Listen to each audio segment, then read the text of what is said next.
Fox Sports. We are Baltimore.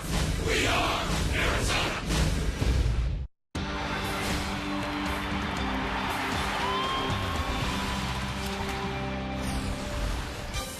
The homestand continues in the desert Southwest. And tonight here at Chase Field in downtown Phoenix, the start of a big four-game series between the Arizona Diamondbacks and the NL West leading Los Angeles Dodgers. As we take a look at the standings, the Dodgers half game in front of the Giants, D-backs 6 back, heading into this four-game set. Hi again, everybody. Along with Mark Grace, I'm Greg Schulte. Happy to have you aboard for D-backs baseball. It is a very important series, Gracie. These final four against the Dodgers heading into the break. Yeah, even though the homestand, well, it hasn't been good at all, getting swept by the San Diego Padres. However, you've got a chance to really gain ground before the break. These are the first-place Dodgers. These are the guys you want to be playing when you're trailing them, because you know every time you beat them, you're getting a game on them. You've got a chance to really make some noise before the All-Star break, and you've got an opportunity to put the last 3 games behind you. Well, the Diamondbacks have the right guy going to the mound. Their all-star, Wade Miley, a 9-game winner. He's pitched very well. Had a good outing against the Dodgers earlier this year. Yeah, I like what Dan Marley said on the pregame show. He said he's going to go to the all-star game, and he's going to be with some stars. And he's going to feel like, you know what? I belong here. I got that guy out this year. I beat that guy this year. So Wade Miley, it's time for him because the team is struggling. All of a sudden now they have to rely on their all-star. And you know what? I have a feeling he's going to answer the call tonight. Our APS Energy All-Stars, Wade Miley. We have to talk about Jason Kubel. He's on fire. Yeah, he's been a lot of fun to watch. He's been a one-man gang for the last month and a half. But even in July, you know, all the RBIs in June, now he's taking it into July, Greg. 3 home runs in the last 4 games. He just gets big hit after big hit. He's making good plays out in left field. What a pickup he has been. He's sitting on 58 RBIs as we speak. He's had a heck of a start to his Diamondback career. And the Diamondbacks hoping to ride his bat and a few others tonight against Nate Eovaldi, the starter for the Los Angeles Dodgers. So a big 4-game series about to begin. We'll go to break, and when we come back, Jody Jackson will join us. Diamondbacks need to stop this losing streak. Snap the spin. Diamondbacks and Dodgers, stay with us. Should be a lot of fun.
Gila River. Gila River Casinos, proud partner of the Arizona Diamondbacks.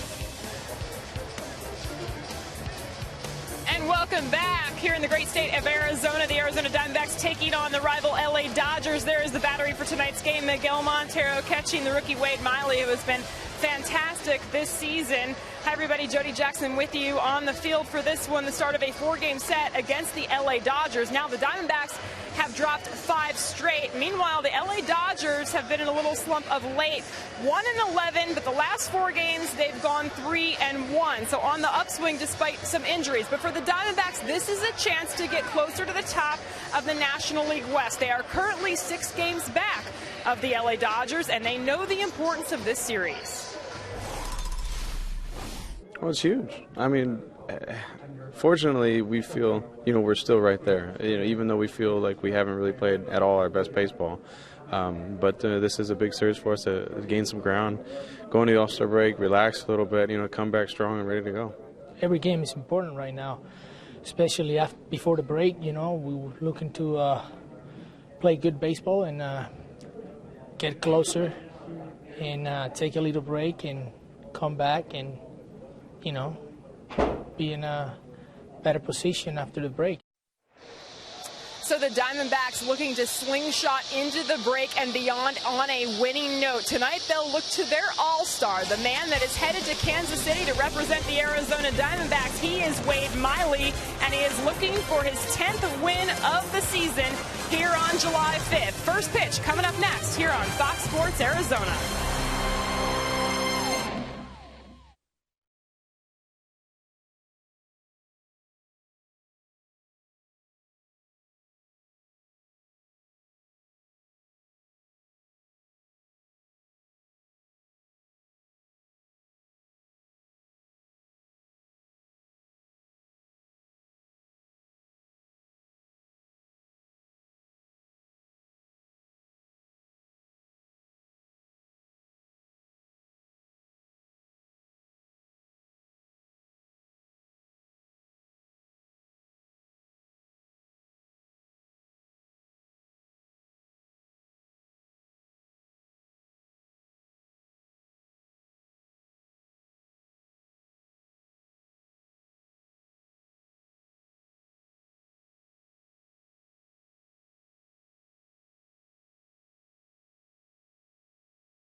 Diamondbacks and Dodgers right before the All-Star break. And that guy there, Don Mattingly's done a heck of a job keeping his team afloat with all the injuries. Yeah. Pretty amazing. Let's take a look at the lineup. You get an idea. Look at the lineup that Mattingly's forced to use due to the injuries. Elian Herrera, Mark Ellis, Jerry Hairston Jr. batting third, Juan Rivera, Luis Cruz, A.J. Ellis, Scott Van Slyke, Tony Gwynn, and Nathan Eovaldi. Needless to say, they're in first place because of their pitching. Now the Diamondbacks are hanging tight because of this guy right here. One of the reasons, Wade Miley has had a heck of a year. He's a rookie. Great chance, be Rookie of the Year, going to the All-Star game, 9-game winner. Absolutely, those fabulous numbers. And that's after getting hit hard his last outing. But you know what?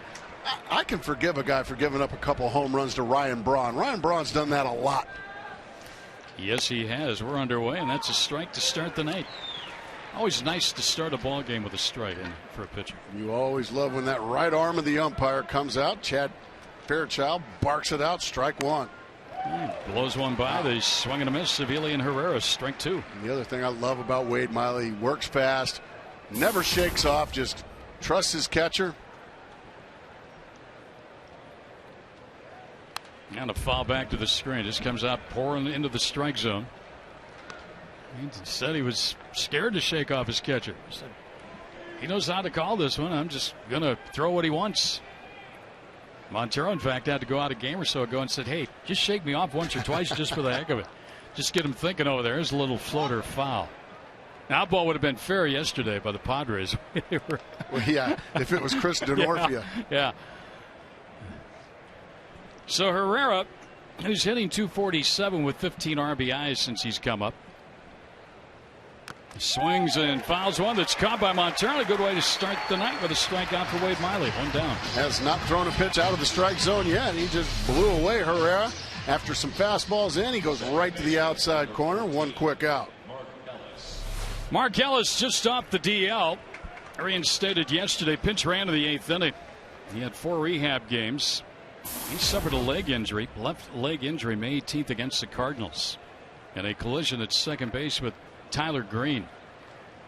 First pitch outside, ball one. He had surgery that might have saved his leg. It was so serious. They said that the muscle possibly would have died if surgery had been delayed several more hours. Goodness. He takes a strike. And they've missed him. One of the many starters the Dodgers have been without. Former longtime Oakland A, then brief time in Colorado. Miley's fallen behind him 2-1.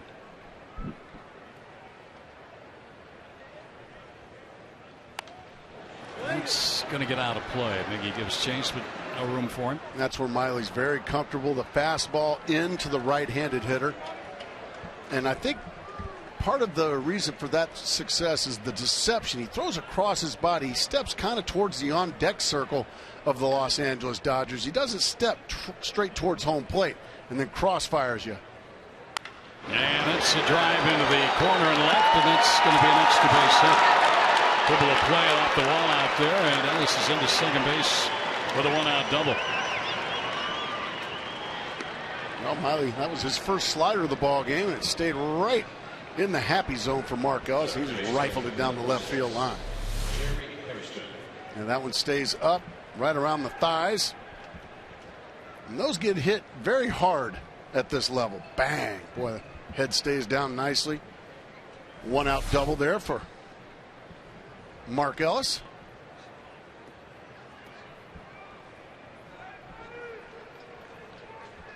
So that'll bring up the number 3 hitter, Jerry Hairston Jr. Andre Ethier is one of the many on the DL for the Dodgers. He's got an oblique problem. D. Gordon went on the DL today. Their young shortstop. So the Dodgers put a runner in scoring position here in the opening inning with one out against Miley. And a shot to right. That's a base hit. Ellis will stop at third. Upton overthrows a cutoff man, but fortunately Hairston stays at first. And we saw a lot of this from the San Diego Padres. And now these Dodgers with one out have come out and just ripped Wade Miley offerings. That one's right down the middle, belt high, and that's what you're supposed to do with those pitches. Jerry Hairston Jr. been around a long time. He knows what to do with those mistakes. The good news is he hit it so hard that Upton was able to corral it and get it in before Ellis could score, so the double play is still in order. And the guy that Miley will try to get to hit into that double play is Juan Rivera, who's playing first base. He's hitting a 9 this year. And Miley will see if he can dial one up. Hairston's only stolen one base. Drop low, ball one. Dodgers come in here. They're 9 games above 500 with a half-game lead going into play tonight over San Francisco. As they're playing in Washington.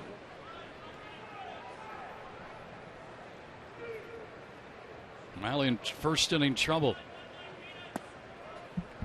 And it was down low, 2-0. Now the 3 and 4 spots normally occupied by Ethier and Kemp. Instead, it's Hairston and Rivera. How about that? You would think that would be advantage Diamondbacks here at home, but Wade Miley's got to find a way to get through this makeshift lineup that Don Mattingly put out there. Here's a line drive. That's a hit. That's into the corner. That'll score one. Puma's going to have to be quick to it to keep Harrison from scoring. He'll be stopped at third on a double by Rivera. So after a strikeout, 3 straight hits, including a pair of doubles, and the Dodgers have broken on top. And this club's been having a lot of trouble scoring runs. Boy, just a hanging changeup. Rivera just pounds that. So 3 mistakes here in this inning, and the Dodgers have pounded all 3. And you know, Greg, it is a makeshift lineup, but at the end of the day, these are still Major League Baseball players. If you make mistakes to major leaguers, they're going to hurt you. Miley's finding that out, but quick here in the top of the first for the Los Angeles Dodgers. And the Dodgers now with a chance to have a big inning. Luis Cruz will be the batter. A real big inning. So Cruz in there at shortstop now. And a nice block there by Montero. Ball 1. As you said, saving a run there. Wade Miley having trouble with his command here early in the ball game.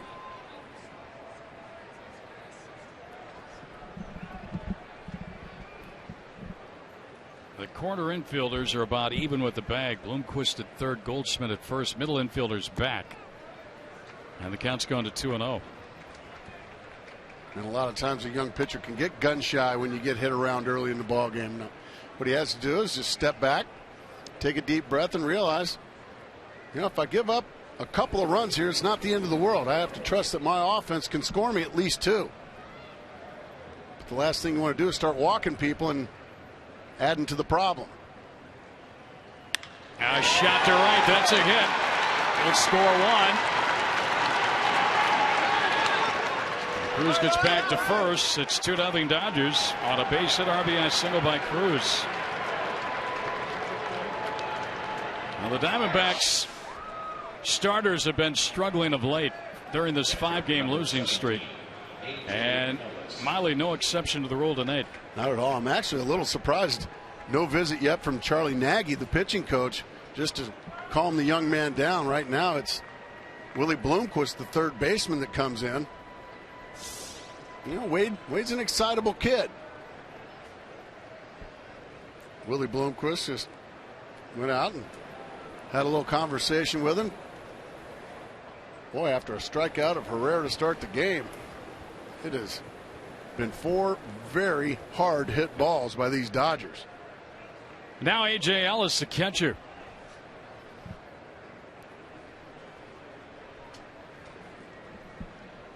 Now Ellis, a chance to add here. Last 5 games against the Diamondbacks, he's been tearing it up too, including a home run and 3 runs batted in. 8 for 17. He takes the ball inside. We did not mention Chad Fairchild as the home plate umpire, calling balls and strikes tonight.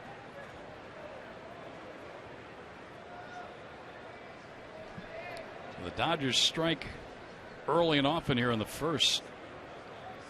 4 straight hits after a strikeout to start the ball game. Good fastball in there. Get back to what he does best, and that is bully these right-handers in with fastballs. Ellis is well over 300 when the Diamondbacks and Dodgers played in L.A. about a month or so ago. He's hitting 276 at the moment, but 27 runs batted in. Nice block there by Montero on a ball into the dirt.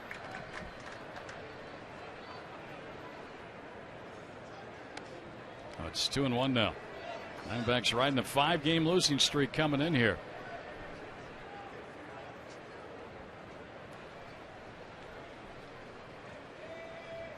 And they've fallen behind quickly tonight.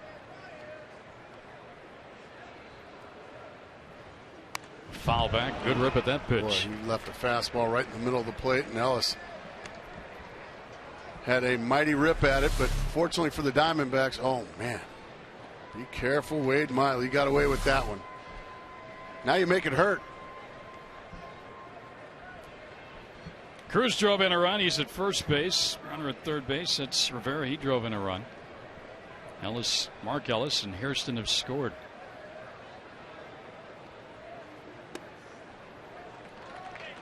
Three and two now. On the hitter, A.J. Ellis, who has walked 42 times this year.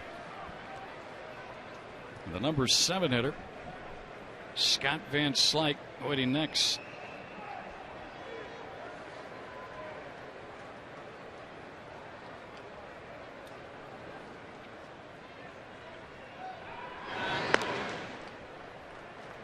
A.J. Ellis has got an on-base percentage this year of 400, fifth best in the National League. Somehow, some way, he finds ways to get on. Be a walk or hit. Well, we're going to find out here just what Wade Miley's got. Oh, baby, he's got a slider. By far his best pitch of the evening, and he needed that one. In the worst way. That's where you want that slider, right on the back foot of that right-handed hitter. Look at the ball dive. You're not going to do anything with that one. Big-time pitch. Now he's got a chance to escape this with only 2 runs scoring. If he can retire Scott Van Slyke, the rookie right fielder tonight. And the son of Andy, former big league outfielder. And this guy's about twice the size of his dad. He really is.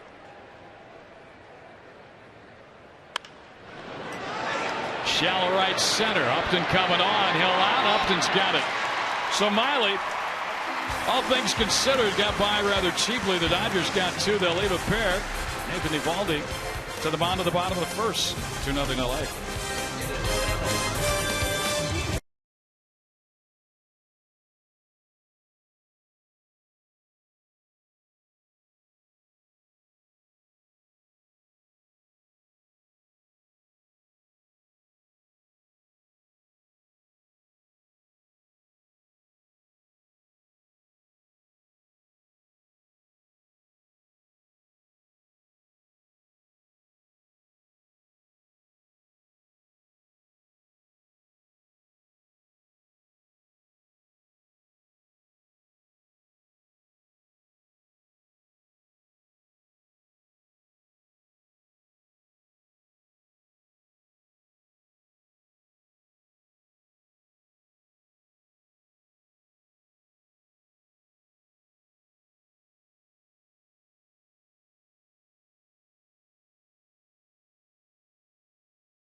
And this ball game.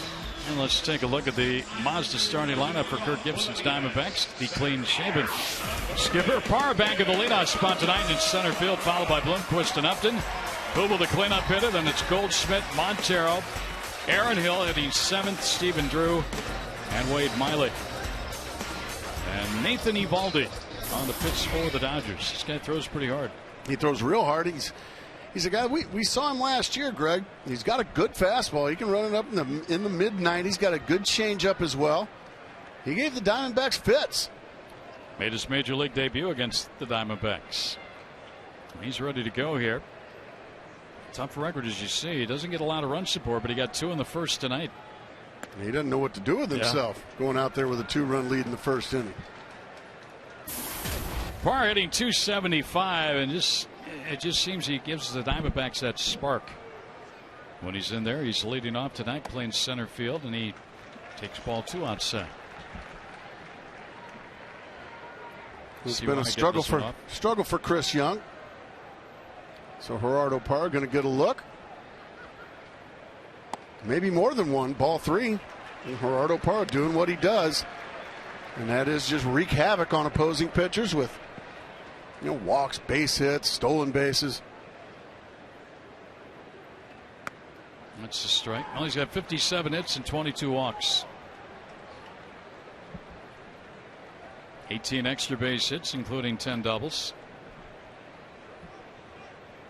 Trying to get on here immediately after the Dodgers got 2, and he's swinging a miss. 3-2. There's that 95-mile-an-hour fastball from Uvalde.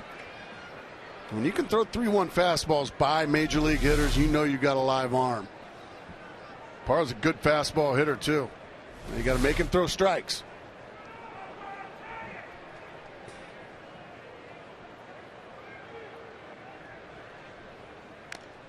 Just able to get a piece of it. 22 years old, Evaldi. 11th round pick back in 2008. Last Saturday allowed 5 runs, 5 1/3 innings to the Mets, losing its 3rd consecutive start. Parra in the air into left field. Long run for Herrera. He gets over now, and 5 round has it. And 1 away. So after falling behind 3-0, he came back and got the leadoff man. Let's take a look at that Dodger defense. Herrera in left, Gwynn in center, Van Slyke over in right. Rivera's their first baseman, Ellis at second, Cruz the shortstop, Hairston Jr. at third, and Ellison Evaldi the battery.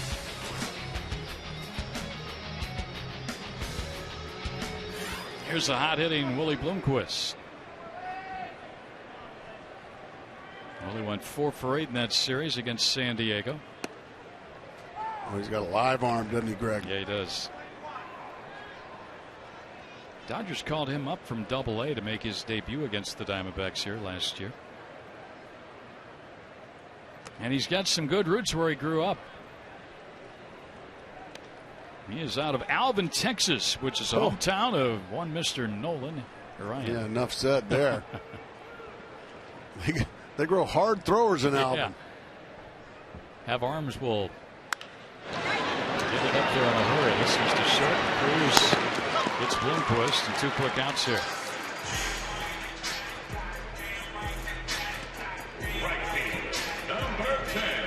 Every time a Diamondback player hits a home run this season, Fulton Homes will donate $150 to the Central Arizona Mountain Rescue Association.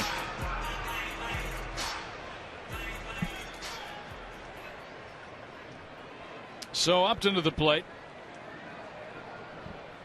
He had a rough series against San Diego, 1 for 14. And it's just been a tough first half for Justin. The first half he'd love to put behind him, but he'd love to get hot here in these last 4 games and get his club closer to the Dodgers. Oh, heck of a catch by a young fan on that check swing foul ball by Upton.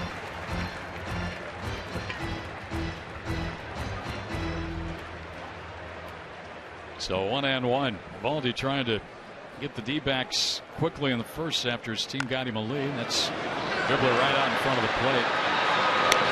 And 1, 2, 3 go the Diamondbacks very quickly.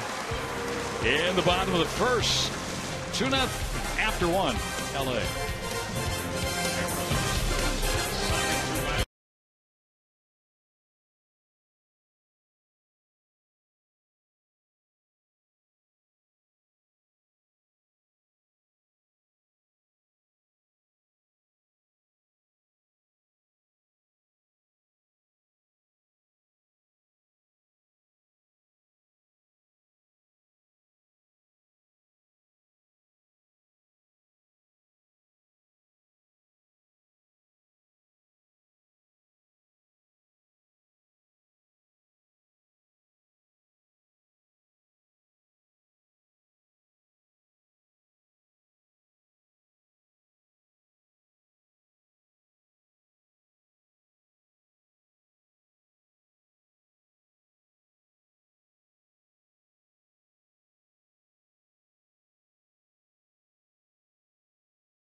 4 consecutive hits. The Dodgers got 2 in the first. Diamondbacks went down in order against Nate Eovaldi at the bottom of the first. So we go to the Dodgers second. Tony Gwynn Jr., Eovaldi, and Herrera, the leadoff man. Gwynn, a speed guy, still yet to homer this year. Dodgers don't hit very many. No. Well, they don't score very many runs for Nathan Eovaldi either, but they have tonight. Dodgers have hit 46 total home runs on the year. You know how many they hit in the month of June? How many? 6. Wow.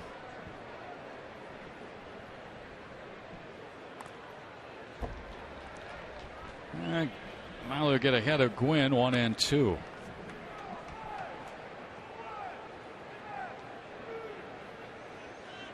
We'd like to come back with an easy second inning.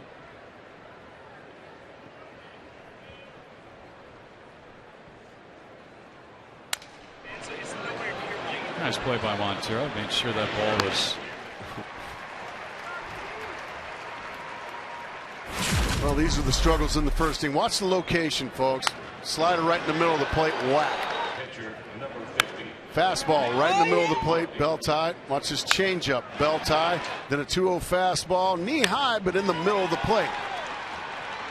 It's just coming in there straight. Yeah, just coming in there straight as can be. Not the Miley movement that we've seen, and certainly not the location.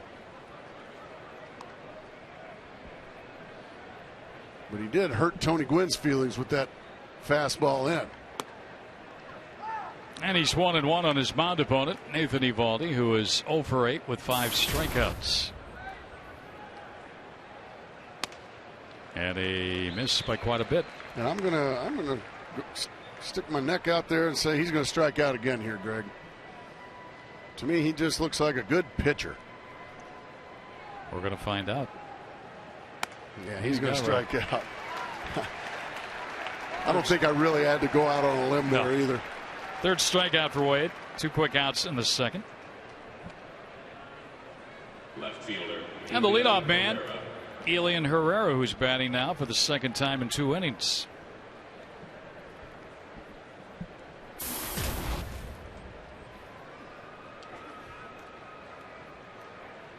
Herrera made his major league debut on May 15th.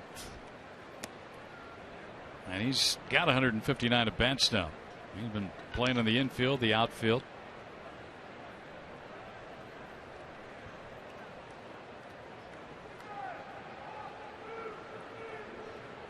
He's won a game or 2 for the Dodgers with some big hits. Ball's behind 2-0. So Miley making his final start of the first half of the season. All-Star game to be played Tuesday in KCMO. There's a strike. This is now game number 82, so we're on the stretch run. 81 have been played. Where are you headed for the break? Phoenix, Arizona. Staying here? Just going to stay here. Yeah. You? I'm going to get a jump on Chicago a couple days early. I had a feeling you might do. That's where the Diamondbacks will open the That's exactly right. second half against the Cubs with 3-day games at Wrigley and then go on to Cincinnati. Can't beat fun of the old ballpark, can you? I've been known to have a good time in Chicago. Can't beat good old times in Chicago. To quote Mark Grace. 2-2 count here. Cubs been playing a little bit better baseball of late. Yeah, they left here after getting swept, and they played good baseball. They got beat tonight at Atlanta, but prior to that, they've been playing pretty well. And another foul by Herrera. The Diamondbacks are hoping to come back in this one and play really well in this series against the Dodgers. They start 6 back, beginning to play tonight. Remember, they were 11.5 back not too long ago. Down to third. Lindquist, good strong arm. 1-2-3 go the Dodgers. Much better second inning for Wade Miley. Diamondbacks will have Kubel leading off. Bottom of the second.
the 2-run first inning. And Jason Kubel will lead it off. Then Paul Goldschmidt and Miguel Montero. Kubel's off to a flying start in July after a great June. Yeah, he's been a lot of fun to watch play baseball this year.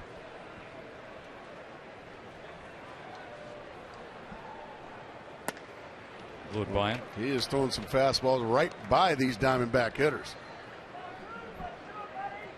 When you're throwing 1-0, 2-0 fastballs by guys when they're looking for fastballs, that means you've got a good arm. And once again, just right by him. We mentioned Evaldi, Grace. He doesn't get a lot of run support, but 2 runs early tonight. Absolutely incredible. I guess the law of average was with him. In his 7 starts, no runs 3 times, 1 run 3 times, 2 runs once, and only 3 total runs while he was in the ball game. So he's feeling pretty frisky out there right now. He is loving it. 3-2 now on Jason Kubel here to lead off the second inning.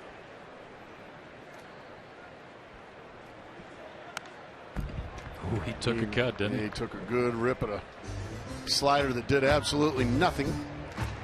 Take a look at this one. This is just a spinning nothing slider. Oh my goodness. As you like to say, center cut. Center cut. I call those cement mixers. They just do nothing.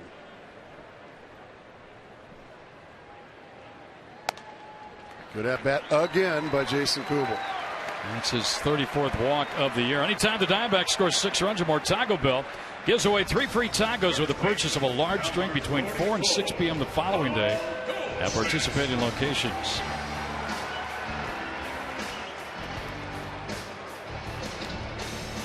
Well, the one thing about Jason, too, he gives you an at bat, and he sees 5 or 6 pitches, seems like, every time out there. Yeah, he's not immune to strikeouts. No. But boy, he does strike out, but boy, he does put an at bat on you. You have to earn them. Fastball right there. Strike 1. Goldschmidt's had a real good run here for about a month and a half. He's gotten his average over 300. This kid's got 22 doubles at the halfway point of the season, along with 11 home runs. He's down in the count, 0-2.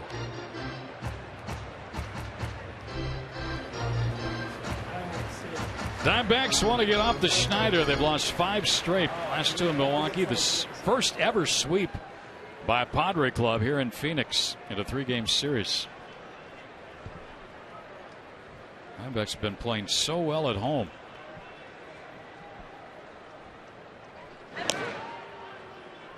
Well, one thing we know about Jason Kubel, he's probably not going to be stealing. He's got a short lead over there at first. Those numbers are 2, including 0 for 4 last night, so you can see how hot he was. Still is. And he hits that one. Look out down there. Screaming shot, fouled on the right field line. He threw that ball right where A.J. Ellis, his catcher, wanted it. Oh, poor guy.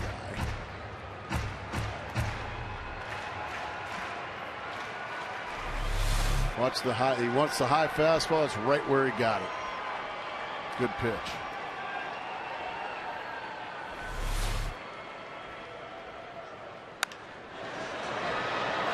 He wasted that one.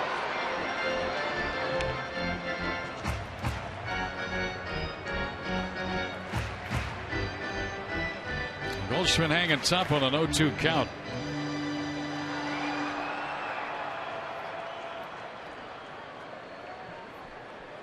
Leadoff walk to Kubel, the first Diamondback base runner against Evaldi. And another foul. He's in them all just about in the same spot.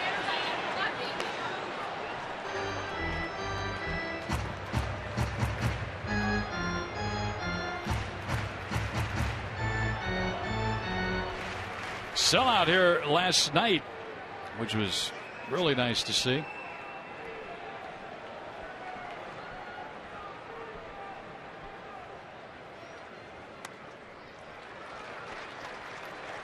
That didn't look like his normal fastball. That one had a funny look to it and missed. Goldschmidt continues to hang tough here.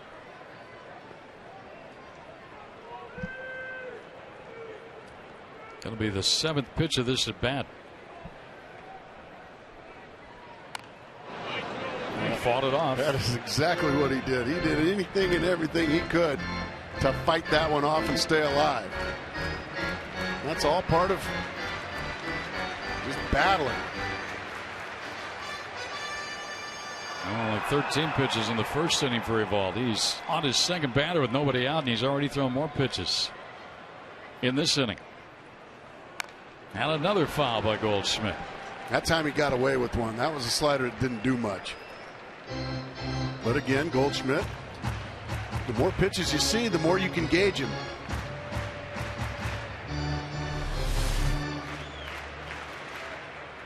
And that one's one Paul usually hits a long, long ways. He's hit 11 a long way this year. Over the boards. That's into right center, and that ball will split the gap. Go to the wall. Kubel turns second. Heads for third. They'll have to hold him there on the 23rd double of the season for one Paul Goldschmidt. That was a heck of an AB right there by the Diamondback first baseman. Boy, you said it, Greg Schulte. That was a heck of an at-bat. Battle. Then finally he gets another hanging slider. This time he doesn't miss it. And he shoots the gap between Gwynn and Van Slyke. Gwynn got it in quickly, hit the cutoff man perfectly, and that made Matt Williams have to put up the stop sign. The Diamondbacks in business here, and I'd like to see Miguel Montero maybe cut down on his swing in these situations here, Greg. Talked to him a little bit about that before the ball game. He told me he's feeling so good right now, and he's got a lot of energy. He's lost some of that weight. He said, I just feel like I can take everything over the boards. And he swings hard here. He knows he's doing it. But he said, right now, I just can't get away from it. He said, I need to gap it where he's at his best. I mean, that's just swinging so hard. And you see just how tardy he is on those fastballs. He's got to shorten it up. There's nothing wrong with a single. Nothing at all. There's nothing wrong with a ground ball somewhere to drive in a run here. That fastball missed up.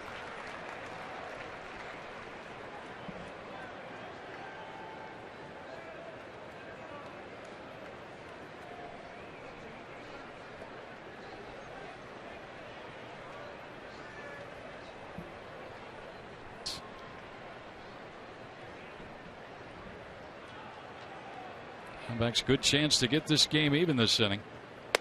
That's high for a ball. Paul Goldschmidt, by the way, Gracie, 5th in the major league since May 17th. That was his 26th extra base hit in just a little over a month. He really wore out Eovaldi in that at bat too, as you said. 9 pitches leading to a double to set up Miguel Montero here with second and third, nobody out.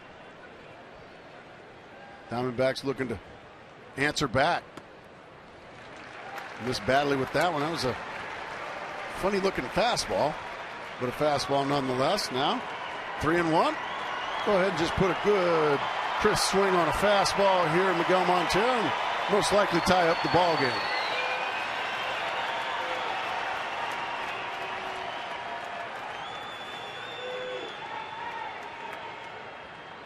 You want him, and they're loaded. It's a couple of walks in this inning now for Eovaldi. So the Diamondbacks have loaded him up here, and they'll have a conference on the mound. The guy coming to the plate, quite possibly, as Rick Honeycutt trots to the mound. Dodger pitching coach. Quite possibly could have been an all-star. Came up a little short in the voting. But Aaron Hill, nonetheless, has had an all-star first half for the Arizona Diamondbacks.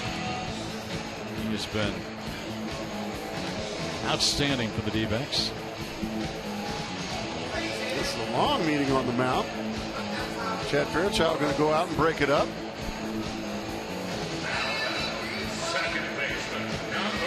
Always happens, though. The umpire gets out there and everybody says, all right, here it comes, let's go. Well, usually he's kind of hollering at you while he's on the way out. By the time he gets about 25 feet to the mound, he's already saying, all right, let's go. Come on, let's play some baseball. There you have just how good Aaron Hill has been here at home. 19 in a row. And that's not one of those one hit a day. 461, that's doing it. Well, he's got a huge opportunity here to get his team right back in the thick of things. Working on a 6-game hitting streak coming in. And he fouls that one back. It's just so imperative that the Diamondbacks find a way to get a couple of runs here. Try to get some of that momentum back. Kubel walked, Goldschmidt doubled, Montero walked. They're the base runners. And you're coming off a very forgettable series against the Padres. Boy, you could really get everything back with a big at-bat here. Good take. Down low. 1-1. That ball had some late life. Dove down at 94 miles an hour.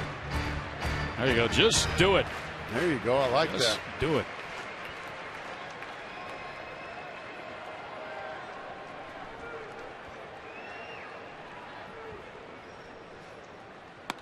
Ooh, pretty slider there. It was. Slip sliding away. Well, now just as we saw with Paul Goldschmidt, now it's time for Aaron Hill to battle. Perfectly placed there. Find a way to make some contact. Get his team a little closer. Aaron's an RBI shy of 40 on the year.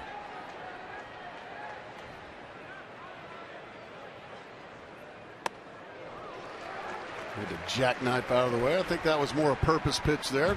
Probably to set up a slider here from Uvalde.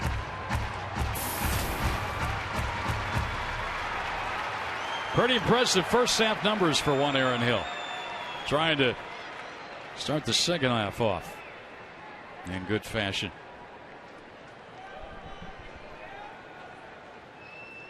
Comebacker. This is going to be trouble. It's a 1-2-3 double play. Oh dear. Well, that is the worst thing that could have possibly happened to the Arizona Diamondbacks.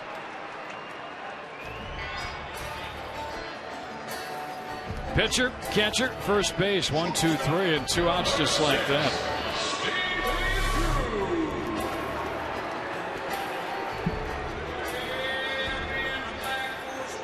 Well, there's plenty of time to get the out at first. Runners move up to second and third. Goldschmidt and Montero, they have a base open for Drew, but Miley has been a good hitting pitcher this year. I would be very shocked if they go after Drew here with Miley on deck. Drew hits it foul out of play. Got a good pitch to hit. He was a little tardy with it. But they're going to go after him.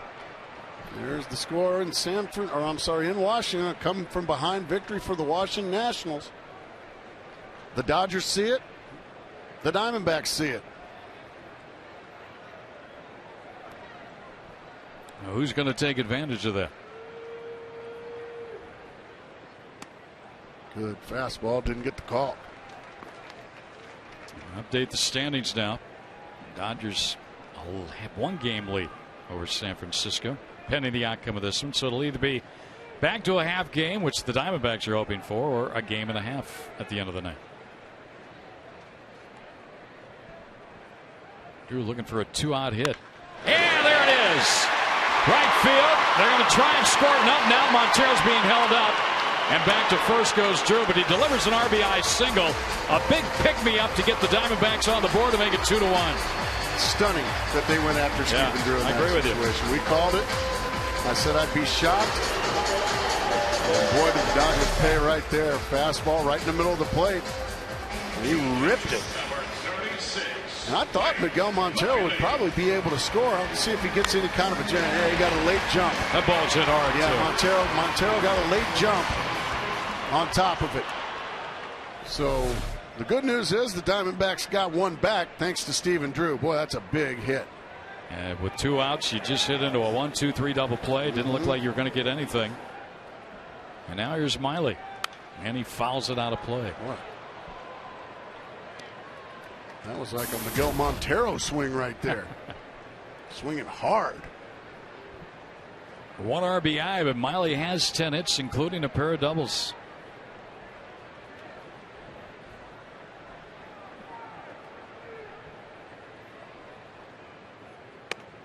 Boy, it was good to see Drew rip that ball like that, wasn't it? Yeah, it sure was. That was a Stephen Drew's swing that he came to love here for so many years. One of those down and in. He loves the ball down and in like a lot of left-handed hitters.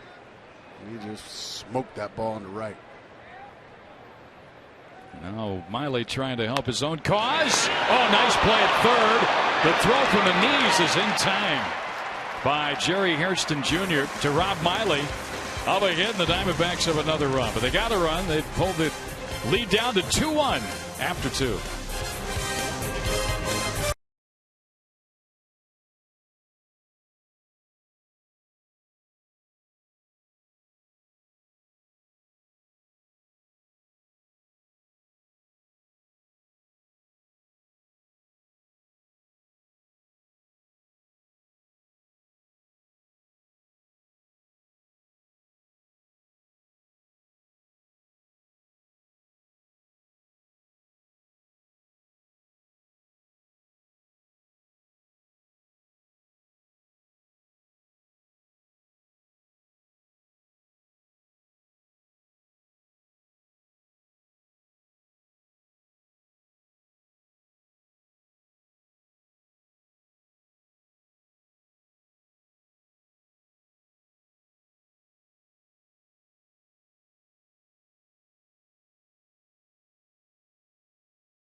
In the top of the third, Don Mattingly said it looks like we're keeping our string of a guy going on the DL every day alive here, of course, tongue-in-cheek, but shortstop Dee Gordon is going to be on that DL. He'll need surgery for a torn UCL in the thumb. You can see a look at this injury just last night, sliding into third.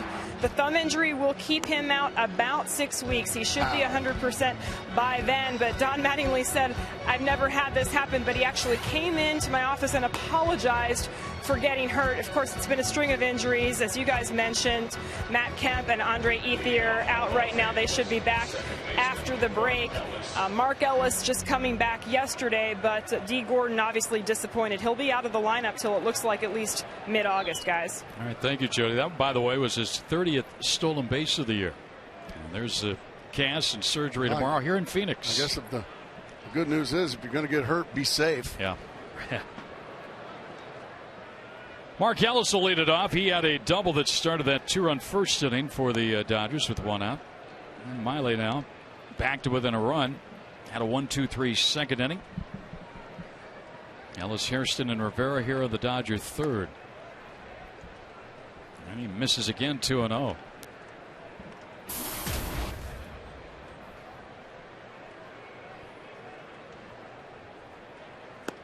There's a strike. Mark Ellis has had Wade Miley's number with that hit. He's 5 for 9 against Miley. He's hit 2 home runs off Wade. 3-1.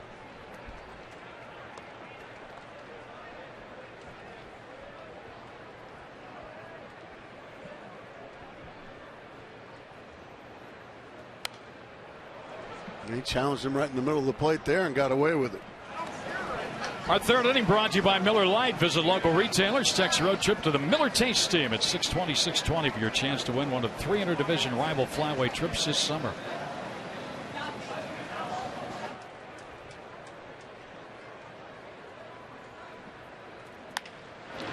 Another hit for Ellis against Miley. He just can't get him out.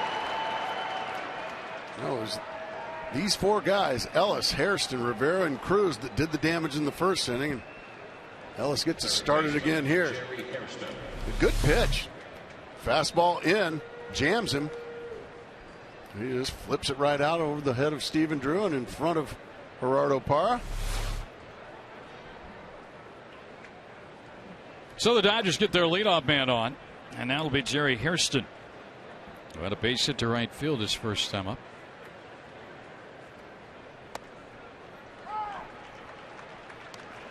And Miley starts ahead of him.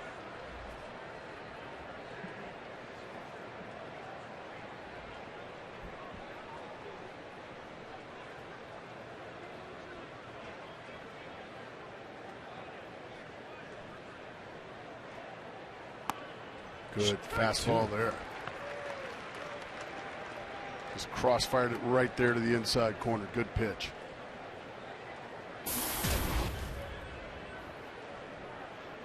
There's already 5 hits in this ball game. 4 of those in that first inning.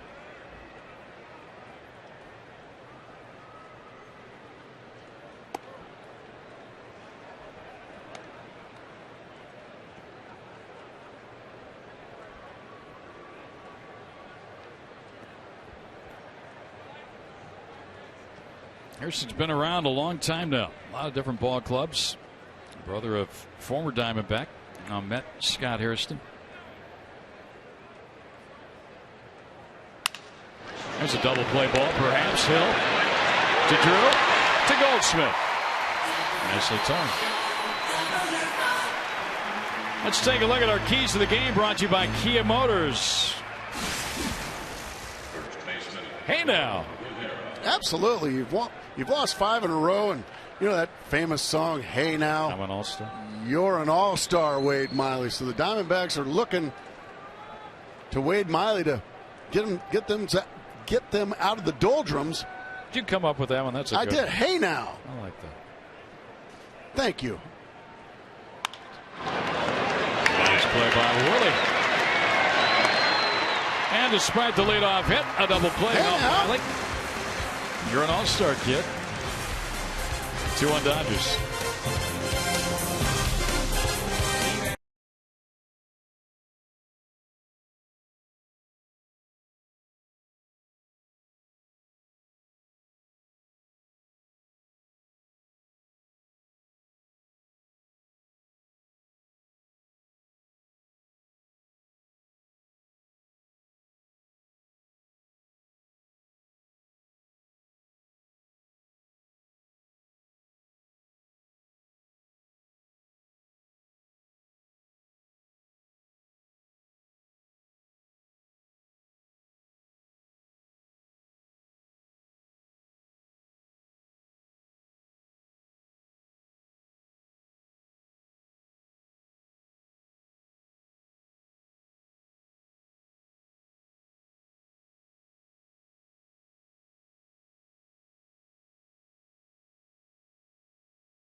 Forward to Miller time later in today's game, brought to you by Miller Lite.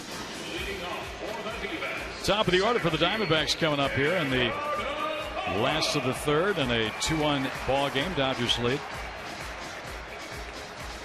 Diamondbacks got a couple of walks. Got a big 2-out RBI hit by Drew. I'm still shocked. With a base open, they elected to pitch to Stephen Drew. Well, that's what you're supposed to do, Stephen. Make him pay. And he did.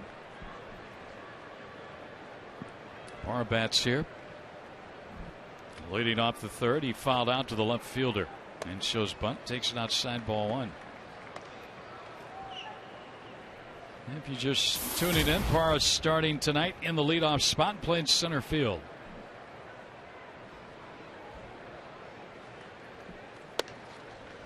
All of a sudden, Uvalde a little bit wild here. He walked a couple in the second inning. He's had to work hard. He's already thrown 47 pitches here through 2+. Yeah, last inning was very stressful for him. It's a swing and a miss.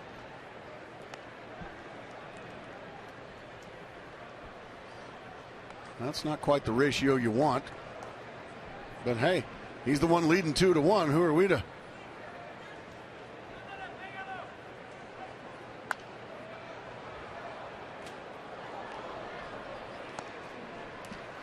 Two now on Parra to lead it off. He'll be followed by Bloomquist and then Upton.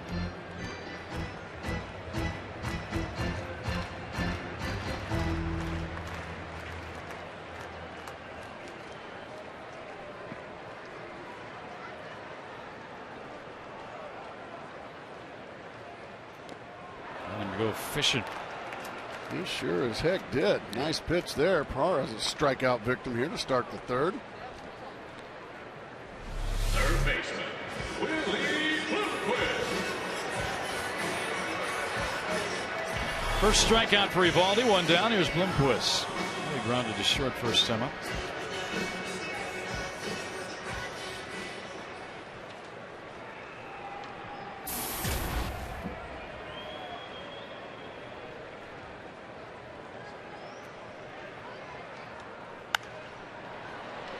It's going to get out of plays. Rivera goes over, but runs out of room.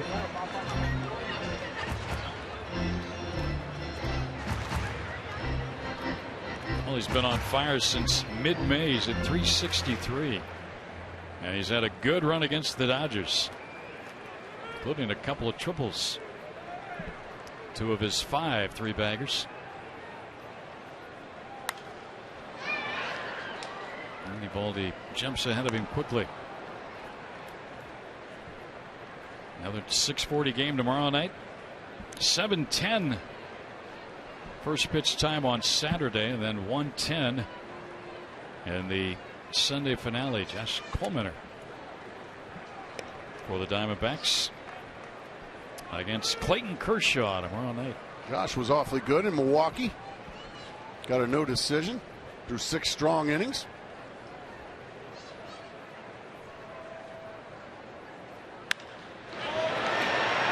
It's going to be flagged down out there by Vance Slight.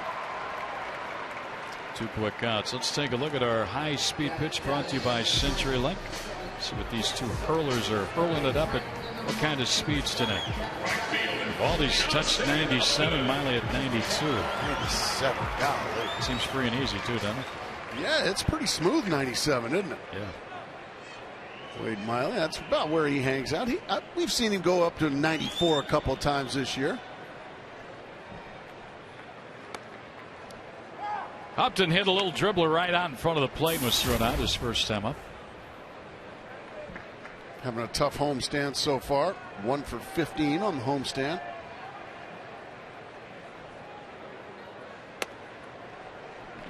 I believe memory served me correct. He had gotten his average up to 280. About 280 something, didn't he? Yeah.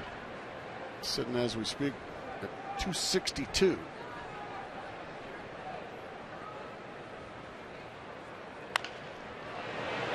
Houston backs up on it. Fields turns, throws, and safe. Upton legged it out at first base. He hustled down the line and beat the throw by Hairston. Well, Hairston backed up on the play. He allowed the ball to take an extra bounce, and with Justin Upton's speed, that's asking for it. Watch him back. I'm going to go get him. Now I'm going to back up, and then he's got nothing on the throw, and that allows Upton to go hard all the way down the line, then beat it out. He never looked. He just ran hard down the line at first. Good for him. Yep. So he's a tying run now with Kubel at the plate.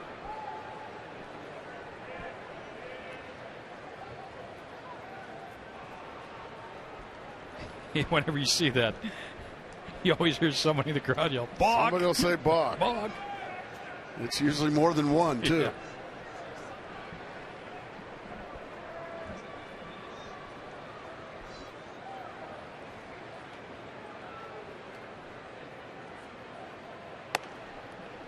Well, let's hope that Upton's got the attention of Eovaldi and he doesn't concentrate on the hitter Kubel. Because if you make a mistake against this big guy, Gracie, he's going to hurt you. Well, that is part of having speed on the base paths, giving the pitchers something else to think about. And it may lead to a mistake to a power hitter like a Jason Kubel.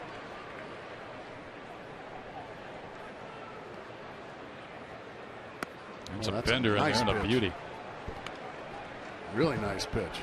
Bottom fell out of that one.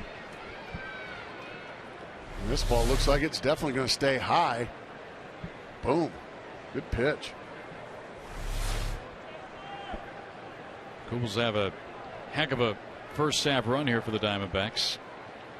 First season with his new club as Upton gets back. Used to be a Minnesota Twin. And the RBIs have just they've been raining down. Yeah. If he doesn't drive in a couple in a game, you feel like he had a bad game. That's not fair.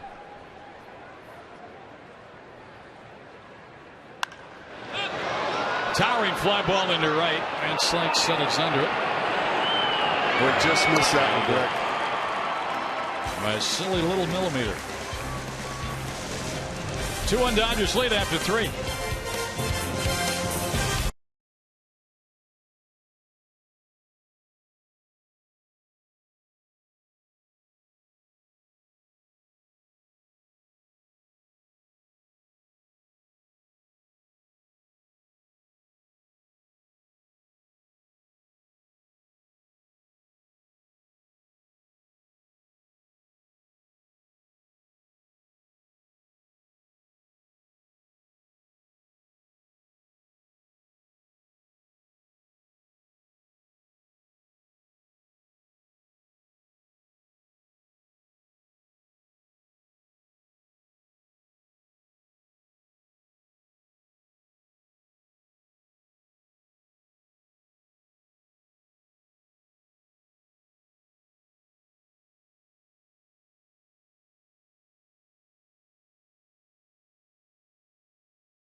Diamondbacks baseball brought to you in part by AT&T, the nation's largest 4G network. AT&T, rethink possible.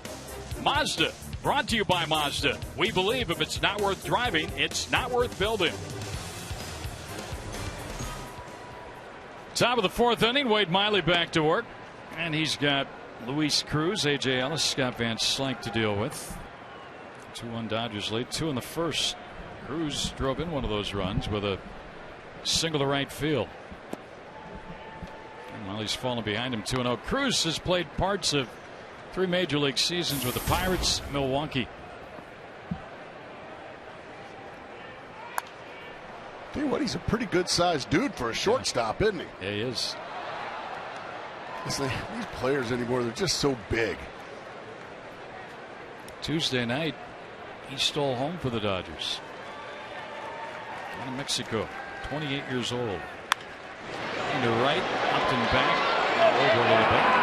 Has it? Well, now Miley's starting to settle in. Yeah, I was just about to say he's starting to look comfortable out there again. Starting to puff his chest out a little bit and pitch with more confidence.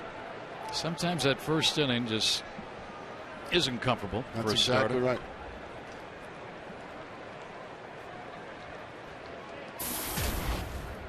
A.J. Ellis struck out.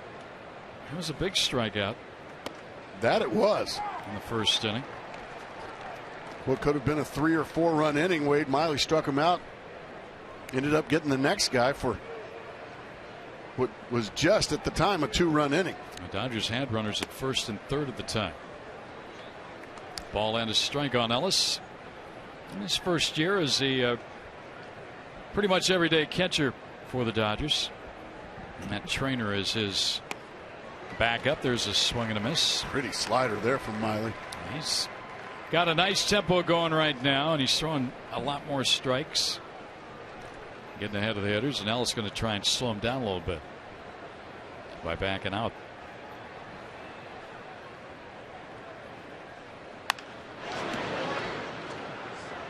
Just by Davey Lopes down there.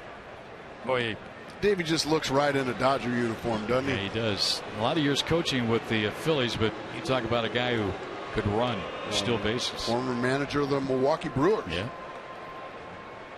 Smart baseball man. Upton's going to have to come for this one. Yeah, he gets there. And he has it. And he's handled the first 2 here in the 4th inning for Miley. 2 down. Right fielder, Scott Van Slyke. And Scott Van Slyke to the dish. His daddy was a pretty good ball player, Andy, for a lot of years. He was a real good ball player. Gold Glove winner. Started his career with the St. Louis Cardinals, but when he moved to Pittsburgh, that's where he really took off. Well, he got a chance to play every day. You remember who he was traded for? Andy Van Slyke? Yeah, the catcher Pena, Tony Pena. And this he's 249. He looks more like 294. Yeah. He didn't swing. Andy was he could run. Andy Van Slyke stole a lot of bases too. A left-handed hitter. Great arm in the outfield. Yeah. Nobody charged the ball. You couldn't score from second base on a base hit to center against the Pirates. Oh my goodness! That's how his daddy hit it. Oh my goodness! Out of nowhere. Second big league home run. And the Dodgers get the run back, and it's 3-1. Out of nowhere, big Scott Van Slyke turned around a fastball, belt high right down the middle, and crunched it. Watch this pitch. Oh no! Kubel just turned around in left field and watched it. Go ahead and admire that one, Jason. You're not going to catch up with that one. Boy, that got out of here in a hurry. Back to a 2-run lead. And a swing and a miss by Tony Gwynn. And now for Miley, that's 4 home runs given up in his last 2 starts. He gave up 3 in Milwaukee. 1 here tonight. And the Dodgers don't hit many. It's only their 2nd home run. Are you ready for this? Their 2nd home run in their last 117 innings. Holy mackerel. Really? Yeah. Charlie Steiner gave me that number earlier. Well, thank you, Charlie. Friend of the Dodger, show. Yeah. Announcer. Broadcaster. Doing the radio games with Rick Monday.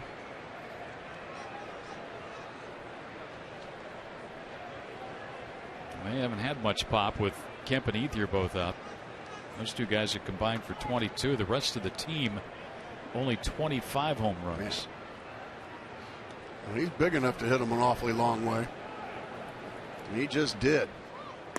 3-1 now as Miley maybe a little rattled after that.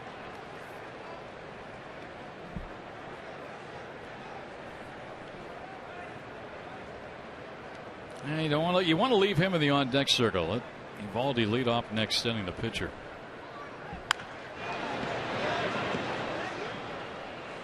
It's always a goal. That's the importance of retiring that number 8 hitter in the National League. No question about it. You get especially a guy like Eovaldi who struck out 6 times in 9 major league at bats. You want him leading off the inning. You want that near automatic out if you can get it. You wouldn't put an at bat on him now.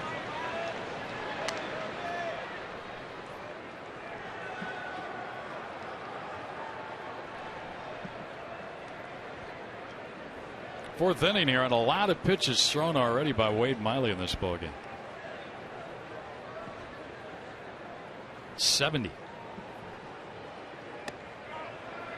No, he didn't swing. They appealed down to Jordan Baker at third base. City held up. So what Miley didn't want happened against him. He loses the number 8 hitter. He threw so many pitches in the first inning, giving up a couple runs, and it's been pretty good since then. Once again, that 2-out home run. Now the 2-out walk. It just adds to those pitch totals. We saw it happen with Trevor Bauer. Those 2-out walks, it just continues to get that pitch count to pile up.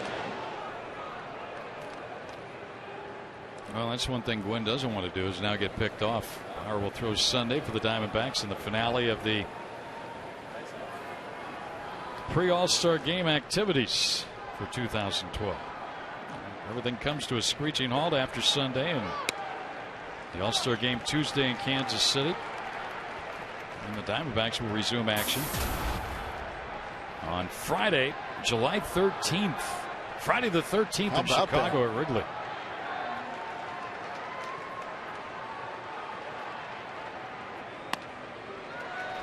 He's swung about 4 times in 2 at-bats now, and right now he's missed by quite a bit. He's got a better chance of getting hit by a meteorite than getting a base hit, I think.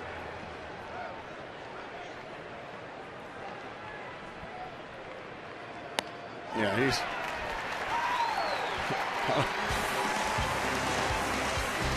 Fourth strikeout for Miley. He can pitch. He's got a lead, 3-1.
All is brought to you in part by Chevrolet. Who's your everyday hero? Nominate an everyday hero at valleychevy.com or facebook.com/valleychevy. Jack in the Box. Right now at Jack in the Box, you can try the new Chipotle Chicken Club Combo for just $4.99 plus tax. Welcome back to Chase Field. It is 3-1 Dodgers. And folks, bring the kids down to the ballpark this Sunday for the Diamondbacks-Dodgers afternoon game. 5,000 kids going to take home the D-backs soccer ball, courtesy of Smile Generation. Get tickets now. Call 602-514-8400 or visit dbacks.com/tickets. That's kind of cool. First 5,000.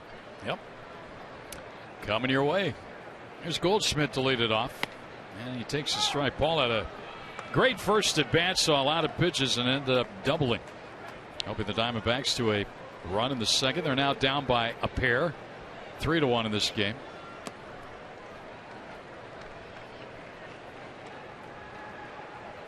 Had a 17-game hit streak earlier this year, did Goldschmidt. Not cheapy either. He had 419 during that stretch.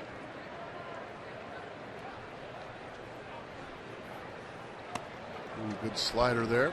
Goldschmidt pulled off of it. Watch that front shoulder and hip fly open. And he just couldn't reach that outer third.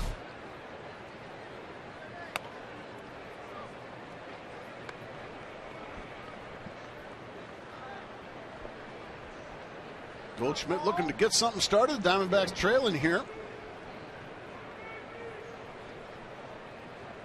Ooh, he went around. He couldn't hold up. The ball was in on him, and he tried to check his swing, but he'd gone too far. That ball nearly hit him in the stomach, but he wasn't able to. I imagine for a hitter, Grace, that's one of those frustrating at bats when you strike on a pitch like that. Exactly. You're almost trying to get out of the way of it, but you bring the bat forward. Sometimes you just can't hold it back. So Goldschmidt's out. Here's Montero, walked first time up.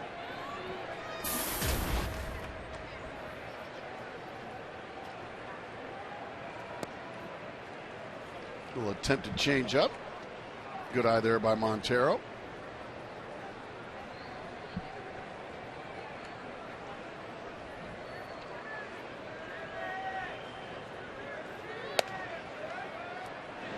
Barely checked, but he did.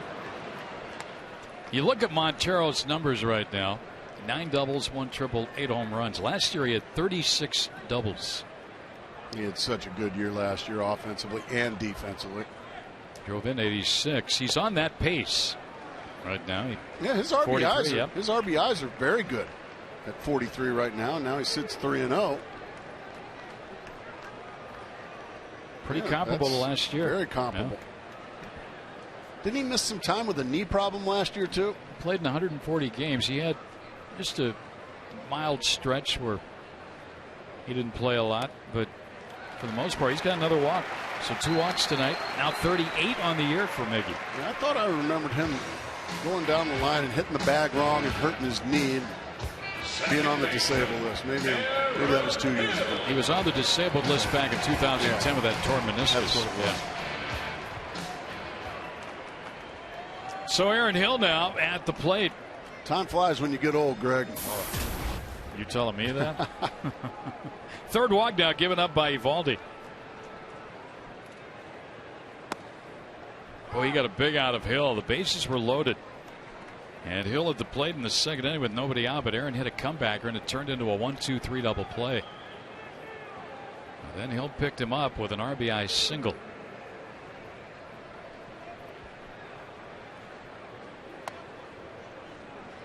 Good take on a ball inside. 1-1. Well, you look at Hill's numbers here, and they're pretty impressive. 11 homers, 39 runs batted in. Back in 2009, he clubbed 36 home runs with Toronto and drove in 108 while hitting 286 that year. There's a shot, but fouled on the left field line.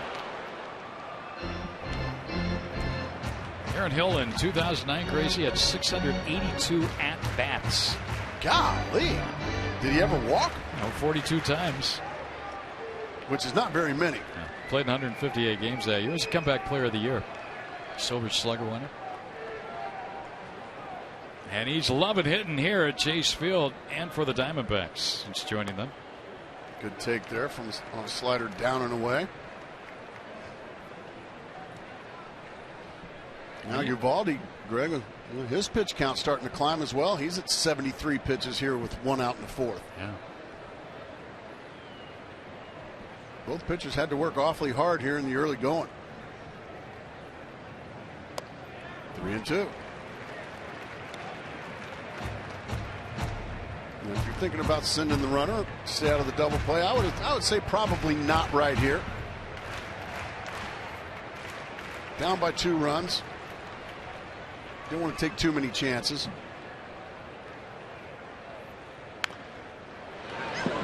Doing a slider on 3-2. He was able to scrape it foul right past Ryan Roberts.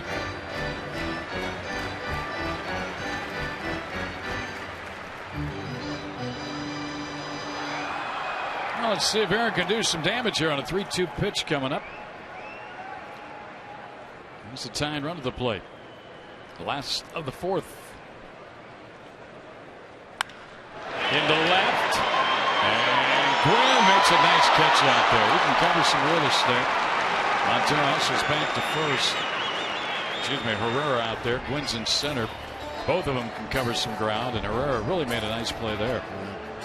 And he'll hit that ball awfully hard. You can see he's already full speed there. He ends up making a nice play. Those are all utility. Plays a lot of different spots. You've got great speed. You're capable of playing just about anywhere on the diamond.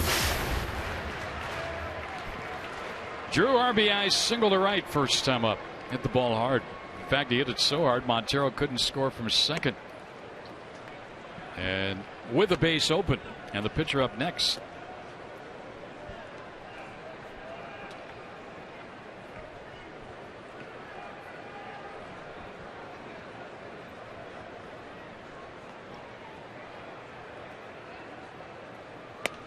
Ooh, boy, he had a good cut, but he didn't get it. He sure did. Took a mighty rip at that one. It just got past him. That was elevated for him to hit it a long ways. Drew's best home run season was 08 when he hit 21 for the Diamondbacks. 15 in 2010. It's in the left. Herrera coming on. He'll get there. A walk. One left. We'll head to the fifth. Dodgers on top of the Diamondbacks. 3-1.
The All-Star game for the National League.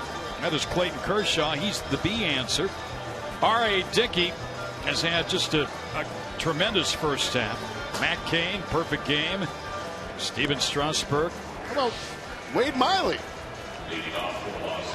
Well, he's pitching today on Thursday, Friday, Saturday, Sunday, Monday off. He could start Tuesday. Yeah, Wade Miley. Give him the ball. Come on, Tony La Russa. There you go. Those are the and those guys aren't numbers. any good. Give it to Wade Miley. Who do you think's going to get it? Well, for me, that guy. Kershaw? Yeah, the reigning Cy Young Award winner. I think he certainly deserves the baseball. Everybody's deserving, obviously. Anybody you give the baseball to deserves it. And don't let him kid you. It's an honor to start the All-Star game. Like I think he deserves it just on what he accomplished last year and also this year. But also, I think the sexy pick is probably Dickey. Steven Strasburg for me. Oh, okay. Just because of his. I think the uniqueness of Dickey and what he has done this year. I agree with you as well. And you could argue the point for, Matt Cain, what he's done. Kershaw will pitch here tomorrow night against the Diamondbacks. Against Josh Coleman. Top of the order here for the Dodgers. Herrera, Ellis, and Hairston. Well, I'm voting for Wade Miley. Well, he's right on target with Friday, Saturday, Sunday, and Monday off. Good 0-2 fastball up around the letters. Herrera just able to lay off of it.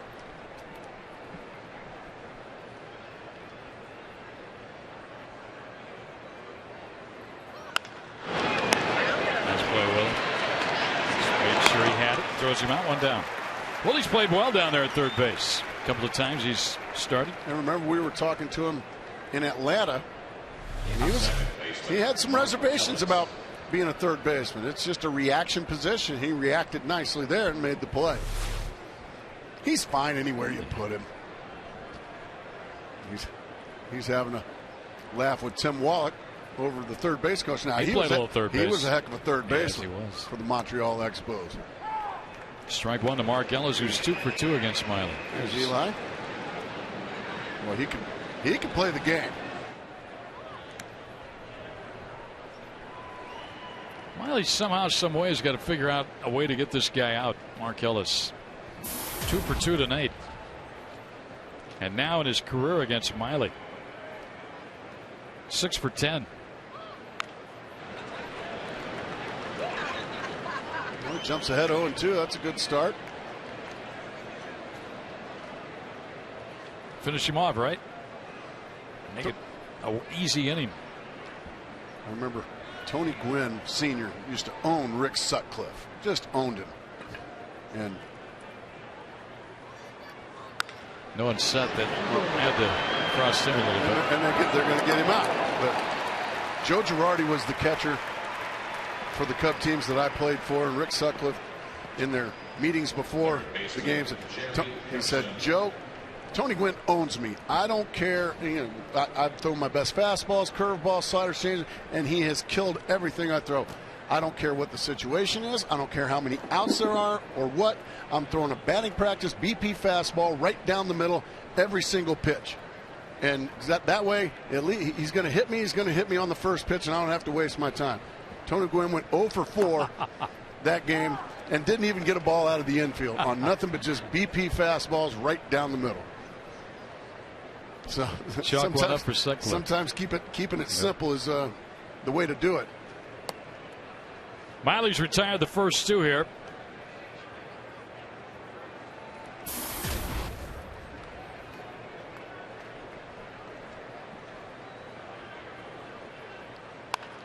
Back past the pitcher. Hill's going to have a tough play. Throw. Got a nice play. Nice play, Aaron Hill. Continues to play some great defense for the Diamondbacks. And the Dodgers down in order second time in 5 innings against Miley. D-backs trail though 3-1.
Bottom of the 5th, our AT&T trivia question tonight. Let's have a good one. Which member of the Diamondback coaching staff appeared in the most All-Star games? Wow. That's tough because there's a lot of all-star games in those guys. Kirk Gibson, the manager, Alan Trammell, Don Baylor right there. Don't forget about Eric Young, Matt Williams. I know Alan Trammell had his fair share. Don Baylor. And I didn't even mention Charles Nagy was Nagy. a former all-star as well. I'm going to take an educated guess. I'm gonna, and we can say yay or nay later. I'm going to guess Don Baylor, the former MVP. Although Kirk Gibson is a former MVP. Well, down to third for the second time, and for the second time, Houston throws him out one away. Another nice play. So you got to know on Baylor, huh? No on Don Baylor. How about Tram? That would be my guess. Alan Trammell. Who made the Trammell appearance?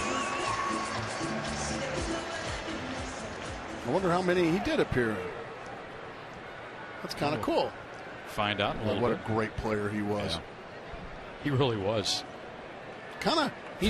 Flew under the radar. He's getting Hall of Fame votes. Not in there yet, but I mean, if he matches numbers up with a lot of guys, Parr takes a strike. Especially shortstops.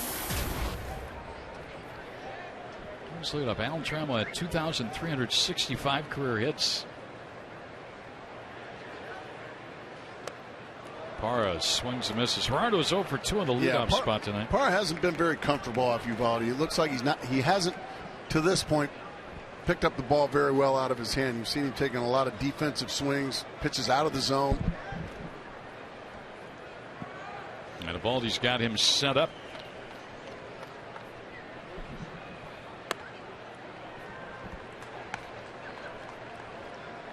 One and two now.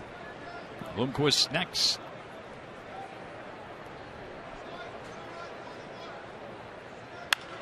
Down the left field line, it's trouble. That ball is foul. Oh. Inches foul. So Parr back to the plate area. We'll answer the AT&T trivia question. It is Alan Trammell. With how many? One more than Matt Williams, 6-5. Don Baylor was a former MVP and only got one? Eric Young won. Come on, man. That's wrong. I guarantee you Don Baylor had more than that. He had like 10. So I'm right. The only other coach on that that's not listed there, he's an all-star in our book, and that's Glenn Sherlock. Glenn Sherlock. Diamondback bullpen coach, catcher coach. He's been here from day one. Good take there. Saw that good slider there and was able to lay off of it. There's Sherles. He's an original. Been through a lot of managers, a lot of players over the years. Another good take there from Gerardo Parra. 3-2 now. Let's see if he can finish his at bat, which has been pretty good for him. Yeah, Diamondbacks looking for a spark here again tonight. Only 3 hits against the big right-hander Uvalde. Got him to chase one up and out of the zone, but he's able to foul it off, and we'll do it again. Game number 82 tonight for the Arizona Diamondbacks.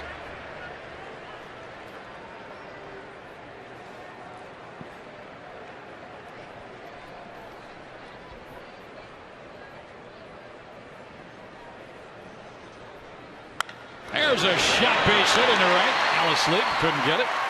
Good at bat there by Parra. Yeah, he battled and battled. Got something he can handle. Now the Diamondbacks have 4 hits. He just missed a double down the left field line, and then he turned around and just ripped one right over the head of Mark Ellis. Just over his head. Well, that's a great shot right there. Hey, what? He showed me some ups there, did Mark Ellis.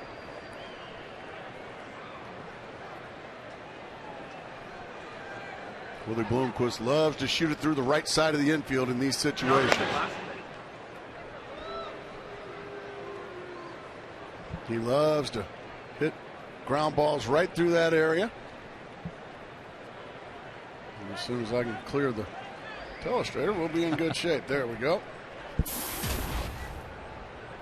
Willie is grounded to short. He's flying to right in the ball game tonight. Got a fortunate call on the fastball. It looked like it might have been up and in, but Chad Fairchild called it a strike. I'm judging by Willie's reaction there. I know he's getting the sign right now, but the way he walked out of that batter's box, I don't think he agreed with that call. It didn't really look like it was a strike. Yeah, you can see. Willie's always got a little edge to him, doesn't he?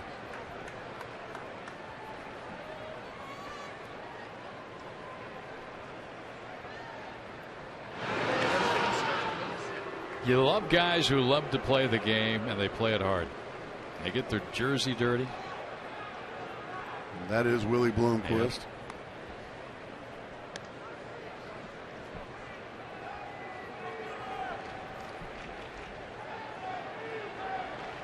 Diamondbacks down a pair here, but the leadoff hitter is on base, and Parra, after Miley was retired, to start this inning. So you're at the top of the order right now. Another throw over. Boo, say the fans. Pitch the baseball. Gerardo Parra. It's always felt good when somebody picked off over. I'm like, wow, somebody actually threw over on me. That's great. Thanks. That's going to be a double play. Short out. 4-6-3. Hit it hard, but right at Ellis. And the inning comes to an end. Dodgers sing double play of the night. They lead it 3-1 after 5.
The 16 interactive kiosks right here at Chase Field during any Arizona Diamondback regular season home game.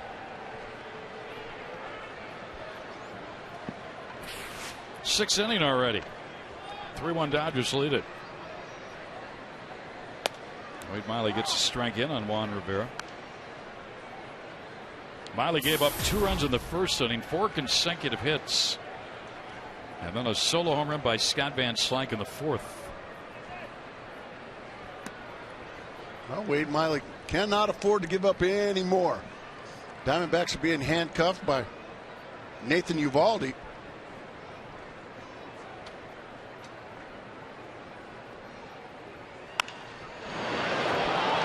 Parra's got a beat on it.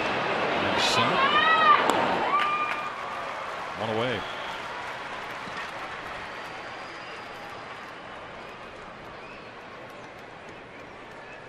Shortstop, Luis Cruz.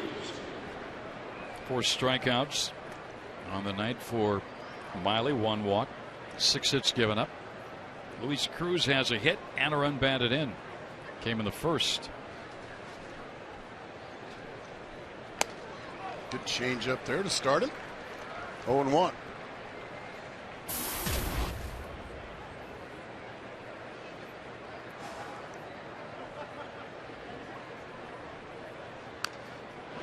Right back with a good slider. 0-2. This is the fourth game on this homestand. And the Diamondbacks' opponent has scored in the first inning 3 of those 4 ball games. Ouch. That's just a tough tone to set by your starting pitcher. When you go out there and before the fans get comfortable in their seats, you look up, you're down 1 or 2 to nothing. That's tough to overcome. That's like coming out in a prize fight, and in the first round, the opponent landed a haymaker on you and knocking you down. He's ripped that ball into left field. His second hit, Dodgers 7th. And you know, as a visiting player, when you go into an opponent's home ballpark and you get a run or 2 early, you're feeling really good about yourself. Absolutely. You're helping take the crowd out of the game. That's the best way to win on the road, is come in, get a run or 2 quick, boom, and let everybody know, you know what, we mean business tonight. A.J. Ellis has struck out and he's flied to right field.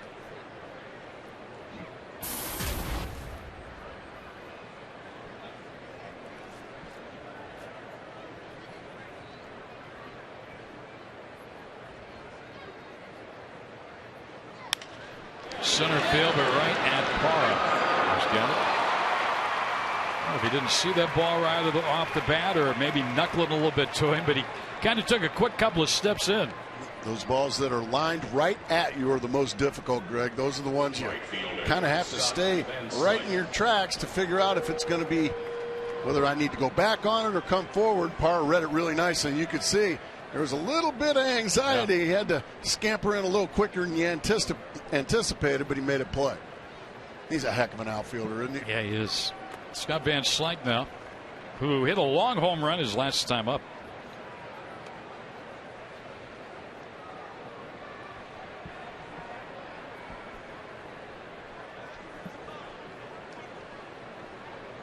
Young man was the Dodgers minor league player of the year in 2011.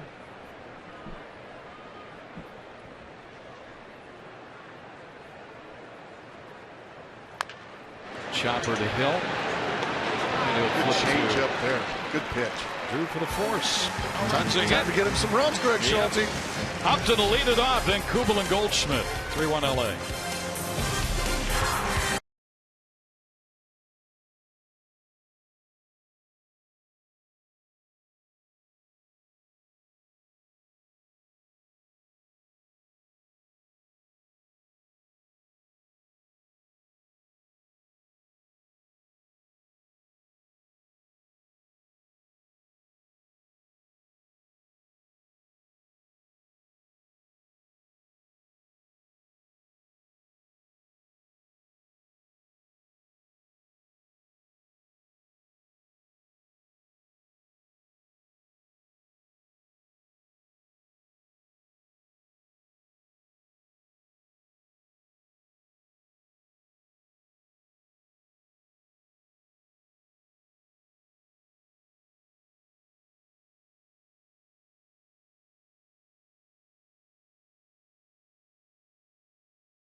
Skipper of the Dodgers, as bad as we played and as bad as it looked, what we've been able to go through the course of this first half has put us in position. It's that rainy day fun. It buys yourself a bad week. It's a good way of looking at it. Yeah. Again, the Dodgers have hung in there through all the injuries. Killer injuries. Yeah.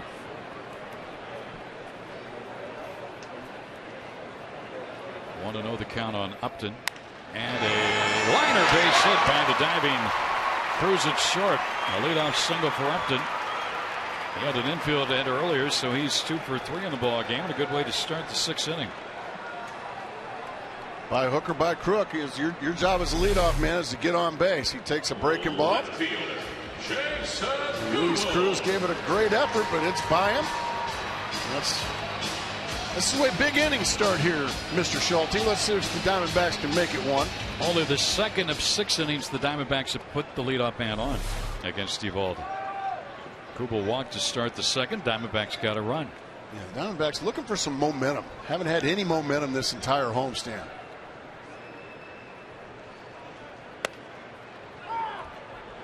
They've been playing catch up just about every game. That's tough to do every game. So here's Kubel.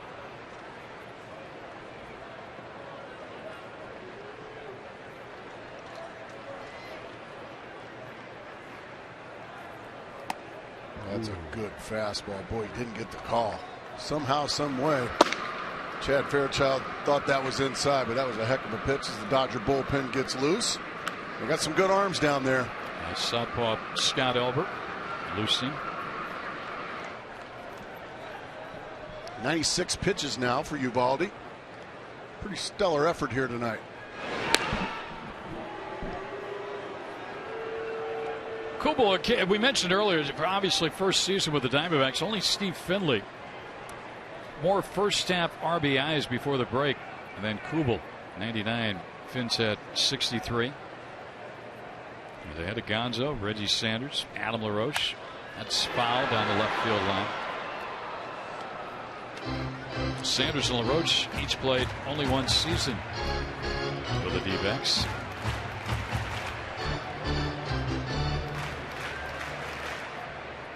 Kubel in the hole, 1 ball, 2 strikes against Nathan Eovaldi. Up to the leadoff single. The championship team would not have been a championship team without Reggie Sanders that year. You're right. Big at bat here for Kubel.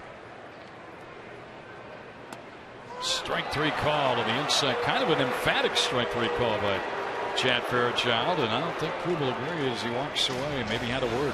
Yeah, this pitch looks like it gets even better than the black. Yeah, it's just a pretty pitch. It's right in the middle. Pitcher's pitch. Nothing you can do there, Jason.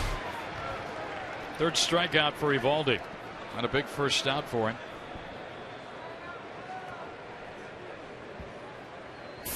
Goldschmidt has doubled and scored, and he has struck out on a check swing strike. He is the tying run.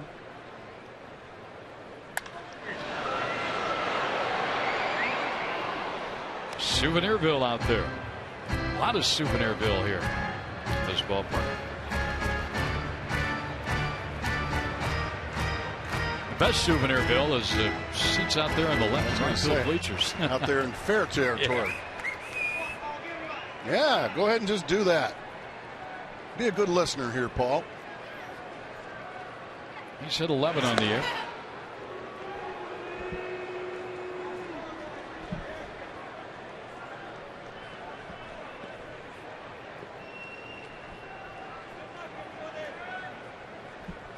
Up to the 2-hit night. Started this inning with a base hit to center.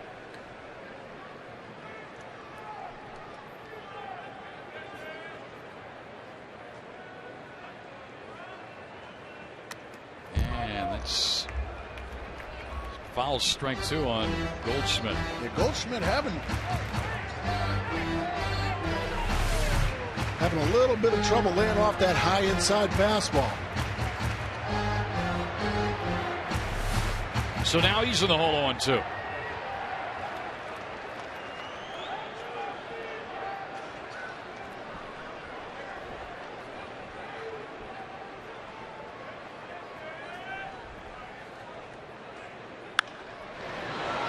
Get out of play. Long run over by Van Slyke, but just for a look. I was going to say, really no need to, because it was about 40 rows deep. Hey, he's hit a home run tonight. He's a rookie. Feeling good. Yeah, he's got fresh legs underneath him. A little pep in his step. Exactly. Why not? Well, the Diamondbacks have needed a big hit on this homestand. Who's going to get it? Double play ball again. Third of the night turned over by the Dodgers. And again started by Ellis. He races that leadoff hit through 6 here. Dodgers still up 3-1.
Things out, and I think that having the opportunity to start and then having some long outings out of the pen and just to get a couple innings in at a time really helped that, because then you have to establish your location command for a couple innings instead of just one inning here, one inning there. So I think those helped out as well.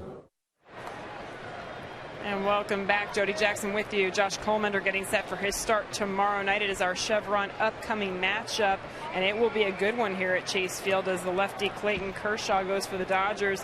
Josh Coleman, they're talking about when it started to click for him. He got off to the rough start as a starter, and really it was that time, if you recall, guys, there were a bunch of pitchers going very deep into games, and Josh Coleman didn't pitch for a while, so he had some extra time to work on his mechanics.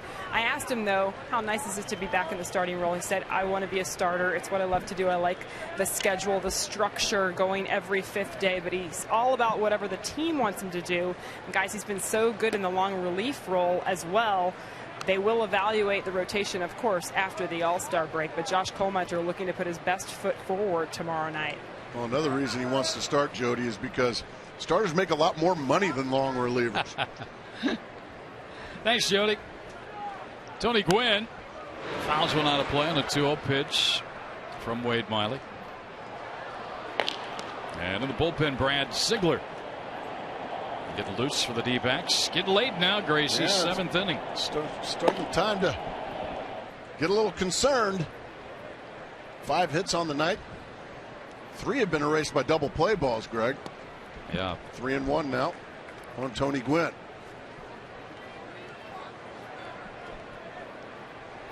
Well, he looks a lot like his daddy, doesn't he? Yeah, he does. I don't think he's going to catch him in career hits.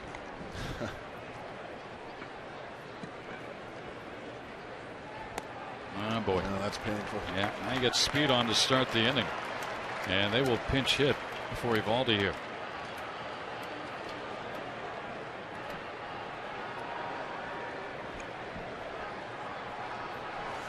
So Evaldi gave the Dodgers 6 tonight. He's got a chance to win. He hasn't done that yet this year. 0-5 coming in. Second walk given up by Miley. And a leadoff walk.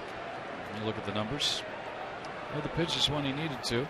Got out of some jams, and as Gracie said, able to dial up 3 double play balls. Juan Uribe at the dish for the Dodgers. Now I'm going to have a conversation. Miley missing badly now, as fatigue probably starting to set in. He's thrown 103 pitches here this evening.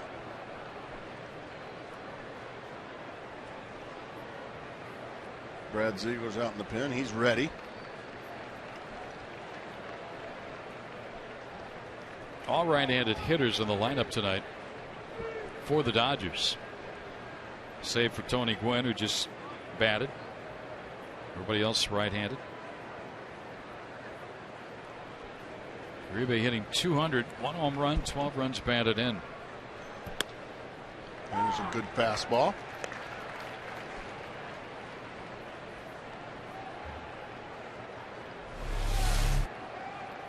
Right to the inside quarter. Pretty pitch. That's tough one for a hitter to handle there.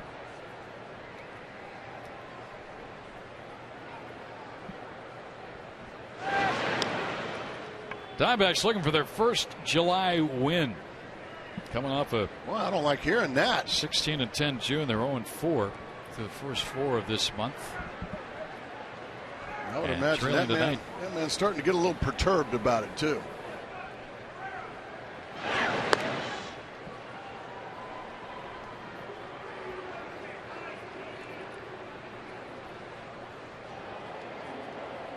Ziegler doesn't need many pitches to get ready in the pen. No. I think he's probably. I think when the phone rings, he's ready. Yeah.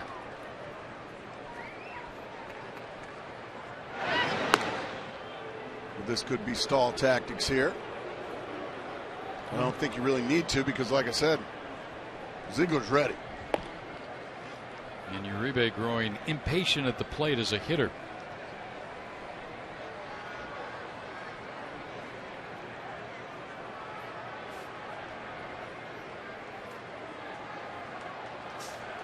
All right, here we go. Gwynn has 10 steals on the year. And Miley keeping a close eye on him. Wade Miley going into the 4 corner. Yeah. North Carolina stall. There's a chopper foul. Uribe is a guy, Gracie, over his entire career. He does not like the walk. 125 at bats this year, 8 walks. That's not very many. He's going to put the bat on it if he can. We had a couple, 3 really good years up in San Francisco. Hadn't really happened for him as he's gone south to Los Angeles. But been doing pretty well as a pinch hitter. Yeah.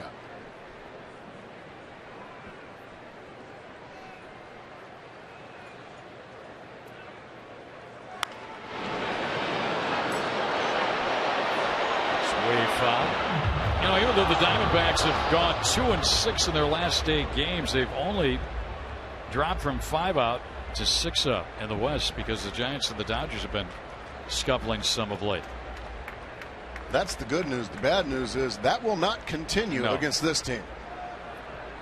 Every loss to these guys means another loss in the standings.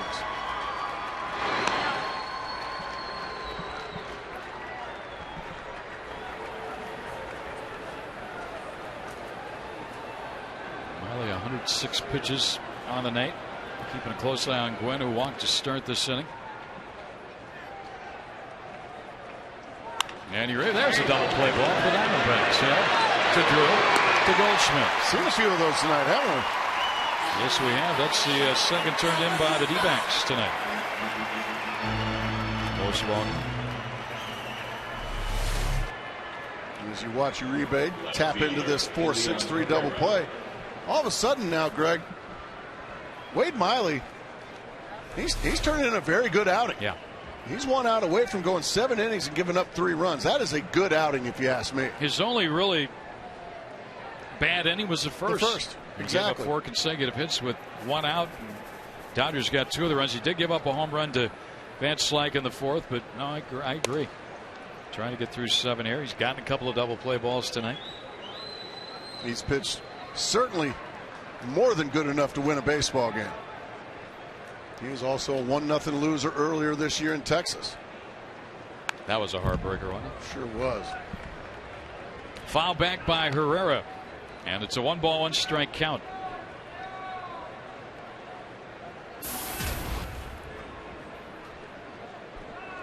Miley's spot is due up 4th in the 7th inning. There's a fly ball, pretty deep left. Kubel going back, Kubel going back, Kubel going back. He leaps. It's gone. A home run. Second he's given up tonight. First of the year. First of the year for LAN Herrera. And the Dodgers extend their lead to 4-1. Second of the year for Van Slyke earlier. First of the year. What's going on?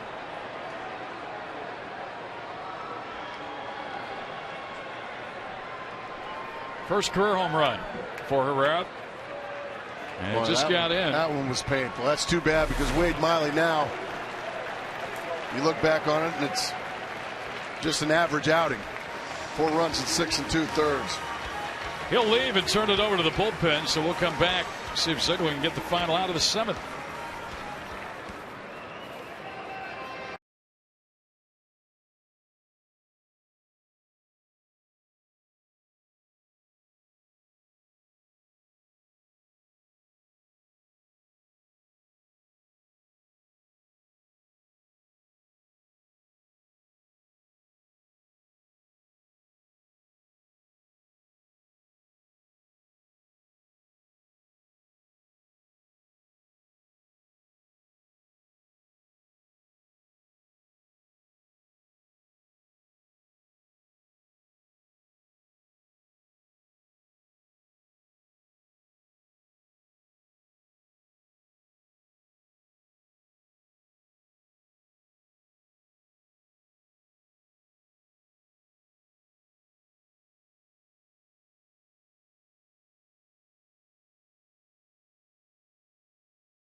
Battle of the Dodgers here tonight. Fun times at the RamTrucks.tv pool. Great place to watch a ball game.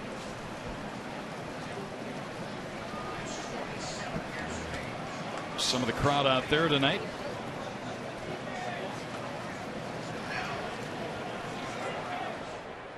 Dodgers on a home run by Elian Herrera. First career home run. Second of the night given up by Miley. And now it's a 4-1 ball game. Brad Ziegler on. The submarining right-hander for the D-backs.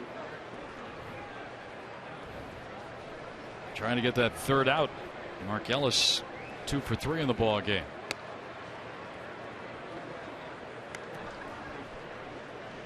Ziegler this season 65 ground ball outs to 6 fly ball outs.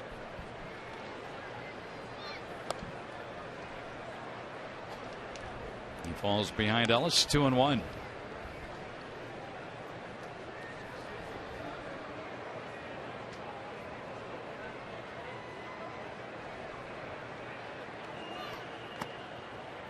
Three and 1. Ziegler's got a 4-1 record, Gracie. Maybe he can. The Vulture one here. Yeah. He's going to need to. Full now, 3-2 on Ellis.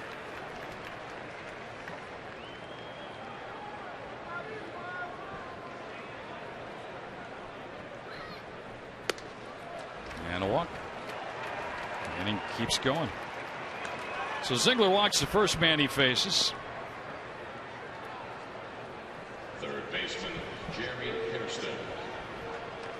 You can see Miley still a little bit upset. No, he's probably very upset about giving up a home run to a guy that, well, had never hit a home run. Until now. Hairston tonight, a single run scored in the first inning. Bounced into a double play in the third and then grounded out to Hill. In the 5th inning, Ziegler starts him with strike 1. So the Dodgers will have a new pitcher of their own. Well, the D-backs hit. And the last of the 7th inning, they pinch hit for Eovaldi here. He gave him 6 strong tonight.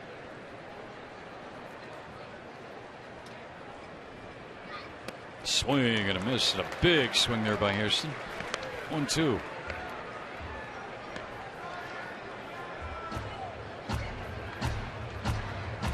Hairston's really moved around a lot over the last few years. He sure has. He's won a lot of games wherever he's gone. World Series ring with the Yankees.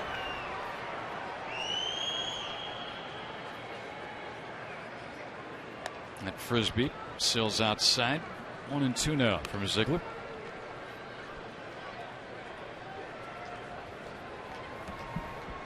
Diamondbacks losing that series to the Padres, so this homestand has not gone the way they wanted it to. At all. Trailing tonight by 3. Late 7th inning. Houston just kind of flicked the bat at. Fouled it back. He stays up with the plate. 1 ball, 2 strikes.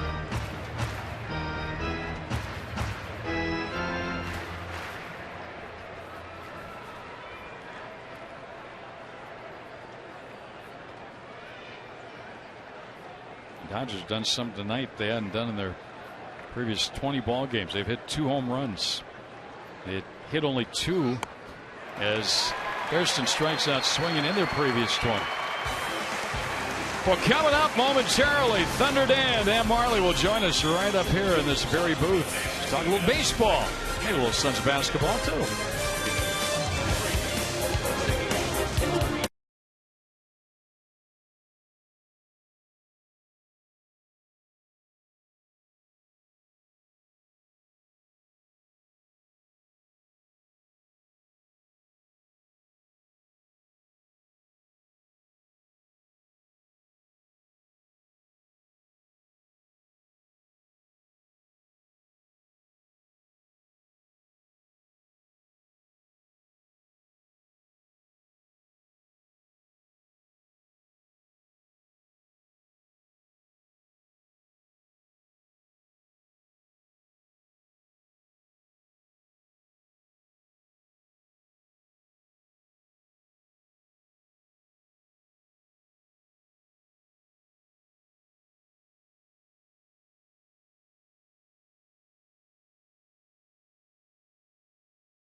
Home safe. With great beer comes great responsibility. Well, back here at Chase Field, we thought we'd bring a little Thunder into the booth and see if he could kind of ignite the D-backs here. How's it going, Dan Marley? It's going pretty good. It's been an interesting couple days. You joined Todd on the yeah, we'll get to that in a moment. But it's you joined Todd in the pregame show. You're going to join him live on the postgame. Yeah, I think the last time I worked with Todd was about 20 years ago when he was doing things for the Suns in Portland, Oregon. We were doing it in a hotel room with Jude LaCava. So it's been a while. A lot of you guys have been around a long time. You, Jude, Todd. Yeah, the old guard, as they call us, right? Yeah, we used to watch Gracie playing in the Cubs when we were just little tykes in the crib. Watching him rake for the Cubs. What a thrill that had to be for you. It was. You were my idol growing up, Gracie. Diamondbacks need something to happen here in the 7th inning. They are down by 3, and Scott Elbert, the lefty, is on. What position did you play when you were young? I played catcher in high school. Really? Yeah, I had tools of ignorance. Yeah, huh? I had a older brother who was a really good pitcher, so I just grew up catching him. Okay. And then I played a couple years in college, and I moved to first base. Really? So I played first base in college. That's when you become a really good athlete. Yes. When you put that first base glove on. I have to tell you, I really enjoyed catching because you're involved in every play. You were a big target, too. Yeah, it was fun. And you've said that baseball has always been your first love. Maybe you left. There's that guy again. Alien Herrera's homer tonight. First big league home run. Tracking another one down in left field. Nice play. Yeah, I've been a huge baseball fan for as long as I remember. Growing up in Traverse City, Michigan, was a big Tiger fan. And then obviously when I got here to Phoenix and the Diamondbacks arrived, have come to many games here and love watching them. Who's your favorite Tiger player growing up? Lance Parrish, being a catcher, watching him play, the roar of '84. Well, you had to love watching Ty Cobb play. It's a good one, Gracie. Oh, thank you. Good Thank job. you so much. So what are you doing right now? You doing some summer league stuff? Summer league's coming up. We're going to have a mini camp starting on Tuesday. We're going to have 3 days of mini camp, and then we leave for Vegas, and we'll be there from the 14th to the 22nd. We're playing 5 games. I'm excited about it. We're going to have our new kid, Kendall Marshall, in the game. We're going to have Markeith Morris on our team, and then a bunch of young other guys who are looking to either join on or get some looks other places. So it's a great experience. And you're the head coach. Yeah, it's a great experience for me because I get to be the head coach. I'm going to run the practices. I'm going to do all the things. So I'm actually excited about it. And Alvin has done a great thing for me, just to kind of take over and have fun with it. Did you envision yourself as being a head coach someday while you were playing the game? Obviously, your concentration was on playing. Was that something you wanted to do when you got out of playing? I didn't really know what I wanted to do. And then when I got done, I kind of jumped into the TV thing, enjoyed doing that. You were good at it, too. Yeah, thank you. As are both of you. I modeled myself after you in that way also, Gracie. But I enjoyed doing that. And then when Terry Porter got the job for the Suns, he came up with, we were teammates in Miami. He said, "You want to try coaching?" I said, "Yeah, let me get a shot." And I love this also. It brings a lot of competition that you kind of miss not playing anymore as a coach, to be fighting for something with another group of guys. So I've enjoyed that aspect also. All of the so-called moves that are being made right now around the NBA, nothing can be finalized and talked about by league personnel for the teams until next week. I think July 11th. Yep. So I am. So everything is just a rumor. So mum's the word. Mum's the word. We get it. Yeah, but some interesting stories to read at least and listen to. As Stephen Drew bats, as Albert's retired the first 2 here in the 7th inning. Well, you came here. I remember you were batting practice a few years back, blasting one out of here. Yeah, it's interesting. They showed a clip of me playing baseball here. You're not very good in the skills any runs. Yeah, and that's my fault. You're going to stick around. Okay, I'll be here. Okay. Yep. It was too quick an inning. I'll work on the next inning for you. Still same score.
Thunder Dan, look at that. The range of a highway cone. Look at that swing, though. That's no batting glove, nice Gracie. there. That's very nice right there. Where is that? Where are you playing? That was someplace out west during a dust storm. We played at Municipal Park the other night with the A's. Okay, you're definitely going to score here, right, Dan? Now, come on, Dan, you got to go. Don't look at the ball. What's the matter with you? Slide. So I was telling you why I run like that is because I did batting practice when Gracie was back playing, and they gave me a uniform, and they gave me Mark's pants. So I run like Mark used to run, very slow, and look like I'm injured, which I am. I mean, that was not like, I remember these visions of Thunder Dan getting out on the break and finishing with a beautiful sled. That didn't look like you were filling a lane there. That's about 15 surgeries later. You were running like you were mad at the ground. I was mad at myself after that. I had a bruised knee, and first time I ever slid, I knew the camera was on me, so I had to slide. I love the fact that you still play. Oh, I love it. I started playing about 6 years ago. I used to be a big softball fan, and then a couple guys I knew started playing. They played this hardball, and I joined them. And it's I look forward to it every week. We play at least one game a week, and it's good competition. Mostly guys who've either played in the minor leagues or college ball. Really? It's 28 years old. There's some really good so players it's a pretty who enjoy it. Pretty good brand of baseball. Yeah, we got a couple guys who played in the league who pitched for us a long time ago, but it's really good baseball, and guys enjoy it, but we have a lot of fun. How many years did you end up playing in the NBA, Dan? 14. 14. There wouldn't, in your baseball league, there wouldn't be any, like, beer in the dugout, would there? Not that you know of. Yeah, there you go. That's the correct answer. I think that would be a fine. And probably. Would be fine or a fine? It would be fine and a fine. 3-2 count here on Juan Rivera leading off for the Dodgers in the 8th. And well, the Diamondbacks got to shut these Dodgers out the rest of the way here to give themselves a chance. They're down 3. And a comeback with a simple. And one out here in the 8th. We had some fun times with that Phoenix Suns ball club. Some good teammates. There was some fun years when you played with them. Oh, it was great. I played my first 7 years here. Had some really good teams. Charles Barkley came in '92, took us to the championship. Those years, 92, 93, I got to spend a week in Chicago because it was 2-3-2. So we went to go see some. Right. Yeah, so we saw some Cubs games, and that's when I always loved Chicago, but that's when I fell in love with Chicago. I mean, you went there. The fans were great. They're knowledgeable. I really enjoyed the city, and to this day, that's still the place I'd love to go back on road trips and visit Chicago. It's a great place to be. But I played in Miami. I played in Cleveland, but nothing would ever be like that first 7 years here in Phoenix. And you played one of the greatest NBA final games ever to be played, that 3 overtime game. It was amazing. We lost our first 2 games here, and then went there, won our first game in Chicago in a triple overtime game, and was able to get it back here to Phoenix, but lost in the 6th game. But that was a lot of fun. That dastardly John Paxson. John Paxson. Danny Ainge left him open. The GM of Boston, the brainchild. The brainchild. The Big Three left him open. Yeah, Danny. Never trust guys like Ainge. Well, the D-backs Lucha Libre mask giveaway this Saturday. We're giving away to 15,000 fans here for the D-backs Dodgers matchup again Saturday. Be here, get your Lucha Libre mask. Log on to dbacks.com/tickets. Ground ball to first. Well, you're quick to get the Dodgers out. Oh, I'm getting better. Yeah. 1, 2, 3. All right. We'll see you after the game. Turnbuckle.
Presented by Ram Trucks. And how about the double plays tonight? This one hit into by Hill, 1-2-3. And a nice play there by Mark Ellis to turn 2. And then this one started by Ellis again. 3 hit into by the Diamondbacks. Anytime Nathan Uvalde got in any trouble, it was just a ground ball away from ending. Well, Ryan Roberts Gracie was announced as the pinch hitter for the Diamondbacks as Scott Elber went to the mound to get ready to start this 8th inning. And when that was announced, Tom Manley came on. He's going to make a pitching change. We'll bow out of here and come back and see who the new pitcher is. You don't need to discuss much, just come on.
Very good for Los Angeles.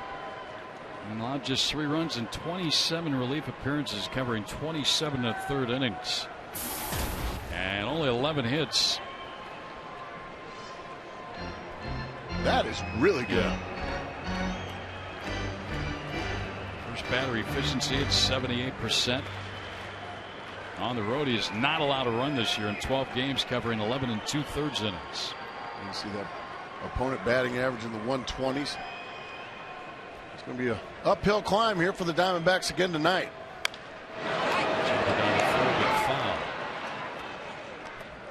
You see that heavy sinking fastball from Belisario.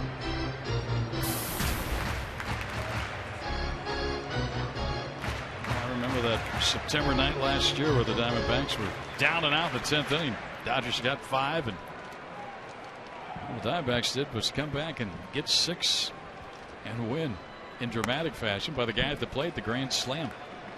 Ryan Roberts, 1-1. Well, he did some late inning heroics last year, and he's done it a handful of times this year as well. Now all he needs is just to get something started here in the 8th. Well, that's a good fastball right down the middle for strike 2. Ronald Belisario, the Dodger reliever. Both these teams know the Giants lost earlier tonight, beaten at Washington. Here's a chopper down to third, charging Hairston, bare hand throws. Got him on a nice play down at third base. Well, he has made some really nice plays.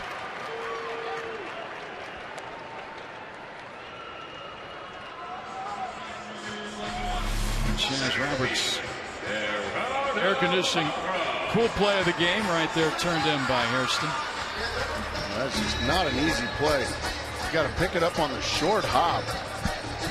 We'll get it across the diamond. Boy, what a terrific play and a big play. Yeah, to start the inning, you get an infield hit like that to start an inning. You got some momentum building your way. Because now you turn over the lineup to the top of the order. You're just counting outs now if you're the Los Angeles Dodgers. Diamondbacks down to their last 5. Parr takes a strike. Cardinals 1 for 3 tonight.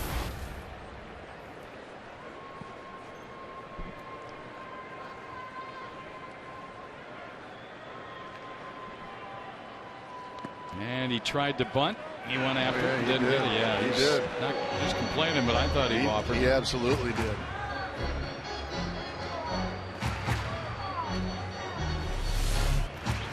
See, he offers at it first, and then he pulls it back. And that was the right call down there by Jordan Baker. So a quick 0-2 count.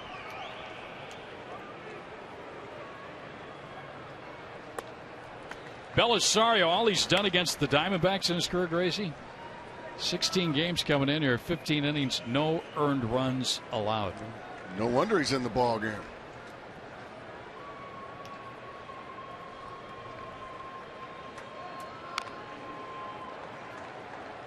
You see the electric stuff, 94 miles an hour, ball moving everywhere. Diamondbacks need a couple of base runners. It's just to get the tie and run to the plate here.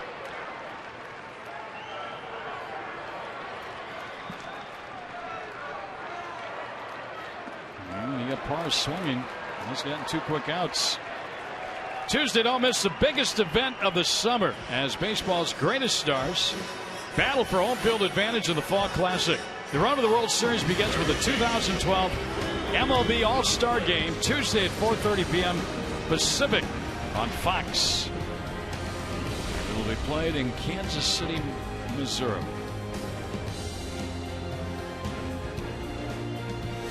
We were there not too long ago. That is a beautiful stadium, and it's going to be a good spot. Strike one to Willie Bloomquist. Bloomquist once again disgusted with the home plate umpire, Chad Fairchild. Looked like a pretty good pitch to me. He and Fairchild have not had seen eye to eye here tonight.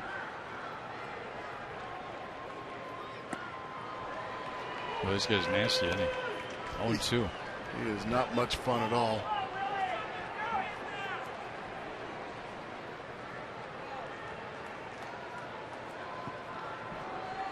The bespectacled Ronald Belisario.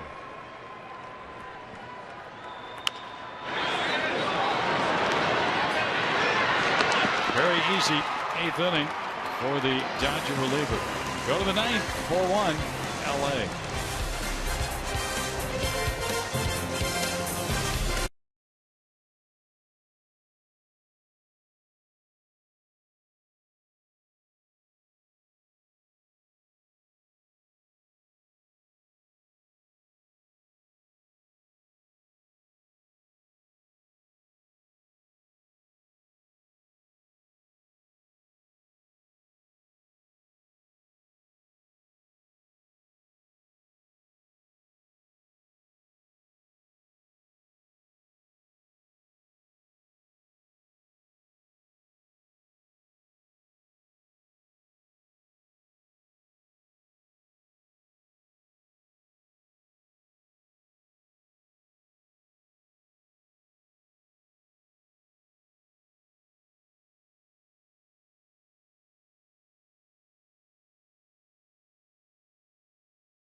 In the ball game, it's Miller time, brought to you by Miller Lite. Couple of home runs off Wade Miley tonight. This one by Scott Van Slyke came in the 4th inning.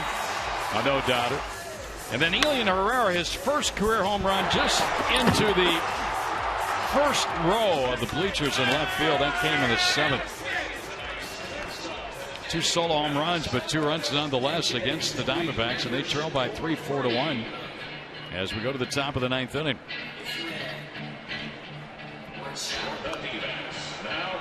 For the Diamondbacks, the new pitcher is the southpaw Craig Breslow. Ziegler worked an inning and a 3rd.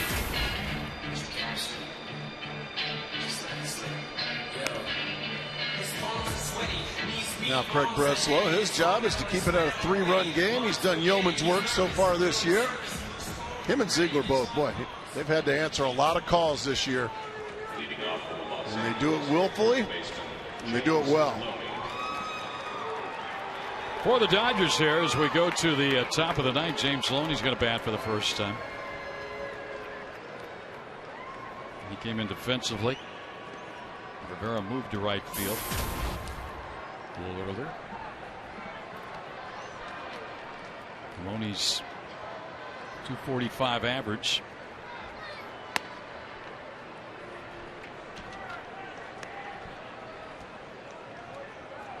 And the count is 1-0. Loney in his career has hit .324 against the Diamondbacks. I just thought this kid was going to be a star. He's had some good years. It's been a while, though. Yeah. Now, I still think he's a terrific player. Just the numbers don't get there to where I thought this guy would be a 300 hitter. Chris Young played against James Loney in high school in the Houston area, but I thought he'd be a 300 hitter, hit around 15 to 25 home runs, and drive in 90 to 110 runs every year. It just hasn't worked out that way for him. He struggled against left-handers. Just hasn't driven the ball. No. At the major league level. 2-2 count on him here against Breslow. Gets a hit here. I told you he hit well against the Diamondbacks. And the leadoff single to start the ninth. Well, pardon me for a second. Greg, everyday heroes are around us. You can nominate a person or an organization that has inspired you with their acts of selflessness in our community. To submit their name, visit valleychevy.com and facebook.com/valleychevy. Winners will be chosen to appear on the Diamondbacks live pregame show. It's Everyday Hero presented by your Valley Chevrolet dealers. So leadoff single by Loney. And now Tony Gwynn is at the plate. Gwynn tonight 0 for 1 with a pair of walks. Just get back momentarily here on Loney. He had 3 consecutive years, 08, 09, and 2010, where he drove in 90, 90, and 88. That's good. Yeah. Home run totals were 13, 13, and 10. But those 3 years, last year he drove in 65, only 24 this year. There's a chopper foul by Gwynn. And it's a mystery to me because he's still plenty young. It's not like he's over the hill or anything. He just hasn't been, not enough extra base. I'm not talking homers because you can drive in a lot of runs hitting doubles, triples, and even singles, but just the doubles are way down.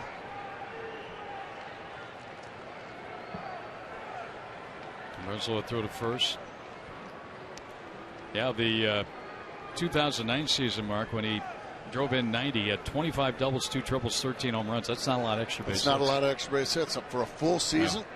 No. A lot of singles.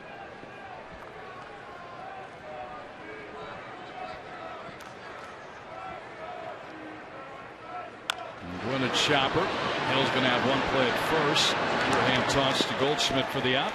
And Loney takes second. Or he'll be in scoring position.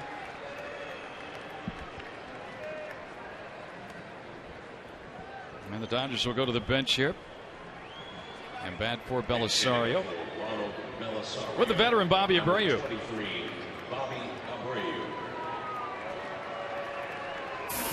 Bobby Abreu has had a fabulous career. He still looks good for 75 years old, doesn't he, Greg? Yeah. He was an original draft pick by the Tampa Bay Devil Rays. Back when they were the Devil Rays. He was drafted off of the Houston Astros roster, and he was immediately traded to Philadelphia for Kevin Stocker, a shortstop. Oh, goodness. How about that deal? Yeah, who how'd got that work? The better of that? How'd that work out for Philadelphia? Pretty well. The Venezuelan native one of the really good people in the game. How about 1,345 RBIs? Yeah. He's been in the big leagues longer than the Diamondbacks have been in the big leagues, since 1996. Fouls this one back. The other interesting statistic about him. Last year he stole 21 bases with the Angels. He has had 20 or more stolen bases in each of his last 13 seasons, the most since Ricky Henderson. And he could beat you in so many ways. He was a terrific outfielder with a good arm. Hit for power. As you talk about the stolen base, he could run. This will move the runner to third. Hill to Goldschmidt. For out number 2. Now Loney at third base with 2 out.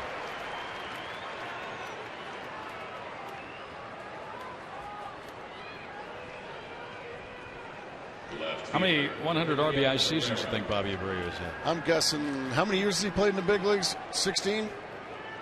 15, 16? 15, yeah. I'm going to guess 9. 8. 8? Mm-hmm. This is his 15th year. He's gonna have to be in the conversation about Cooperstown. I don't know if people are going to vote him in, but you saw his career numbers. They're awfully impressive.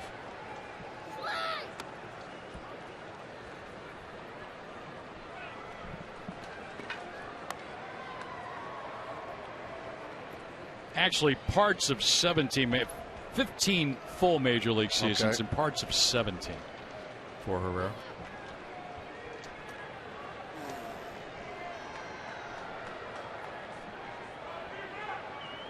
Need that third out here without another runner crossing that plate. Diamondbacks going to be down at least 3 heading to the bottom of the 9th inning. Loney's been moving around the bases at 90 feet at a time. I was going to say.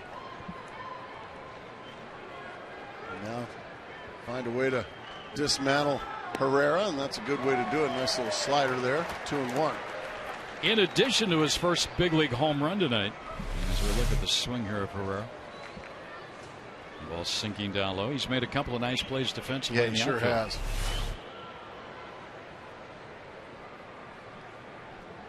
Dodgers have come in here, pitched very well. He put 9 hits on the board, including surprisingly 2 more homers. Yeah.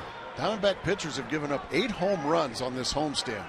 And keep in mind the Dodgers had hit 1 home coming into tonight, 1 home run in their last 114 innings played.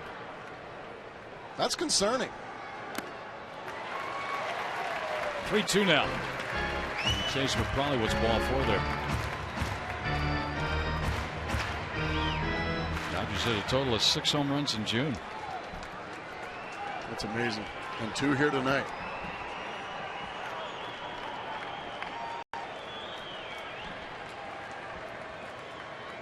He walked him, ball 4.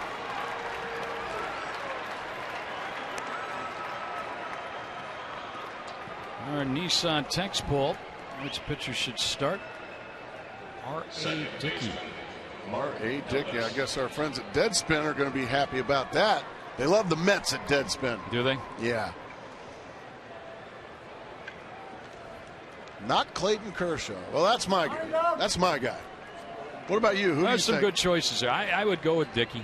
I mean, he's gotten a lot of notoriety. If you look at what the Mets are doing, I mean, they're hanging in there, only 4.5 back of the start of the night. I would bet you that Buster Posey is probably not looking forward to catching R.A. Dickey.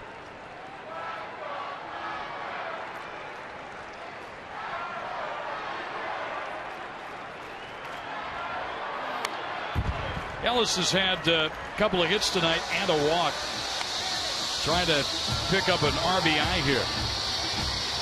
And added this 4-1 Dodger lead in the 9th inning.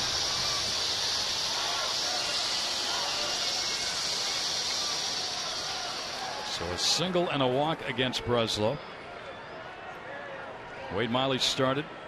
Went into the 7th inning. 6 2/3 innings, 4 runs allowed. A little floater. Bloomquist's going to get this one. And that'll end the inning with the Dodgers fail to score. They'll leave a pair. We'll go to the last of the night. Diamondbacks' last chance. Down 3.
Well, the Diamondbacks need some runs, and it's going to be tough sledding here against Kenley Jansen. Will come on to pitch in the bottom of the ninth. 4-1 Dodgers lead it. And it's going to be Upton, Kubel, and Goldschmidt, 3, 4, and 5 in the order. Jansen looking for save number 15 in the year. Well, the word on the street, and I don't know who said it, but they're saying his velocity's down, Kenley Jansen. He's one of the harder throwers in the game. We're about to find out.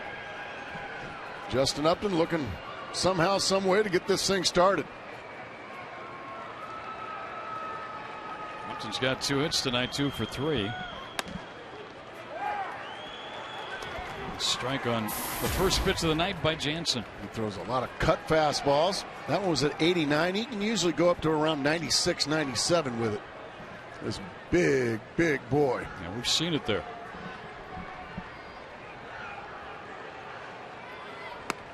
There's another one for a strike. That one's 89 as well. Maybe his velocity is down a little bit, but he's been successful, though. You look at the numbers and still getting guys out.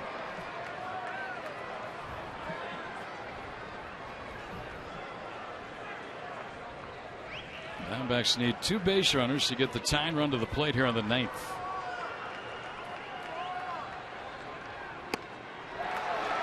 .93 on that one. Plenty of velocity there. 1 out.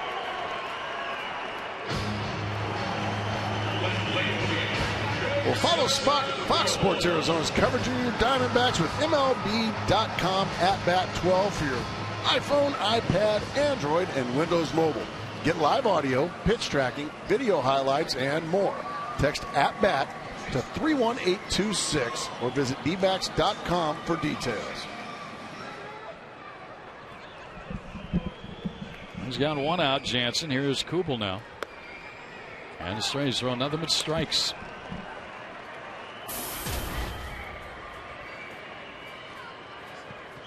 Dodgers know the Giants are beaten earlier tonight. They've got a chance to go a game and a half up in the division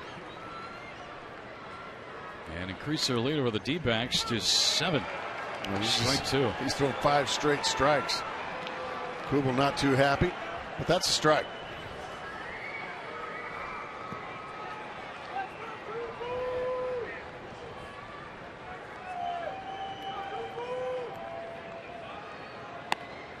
There, he missed with 1. Yeah, he's still got plenty in the tank at 94 miles an hour, Greg. I don't think there's anything wrong with his velocity. Well, I also think that as he gets a little older, he's still very young, but you know, he can kind of cruise at 89, 90, 91, and then when he needs to rear back and let it fly, he can get it to the mid to high 90s. Gas. So he has struck out the first 2 batters here on 7 pitches. Upton and now Kubel. No nonsense. Let's play baseball right by him.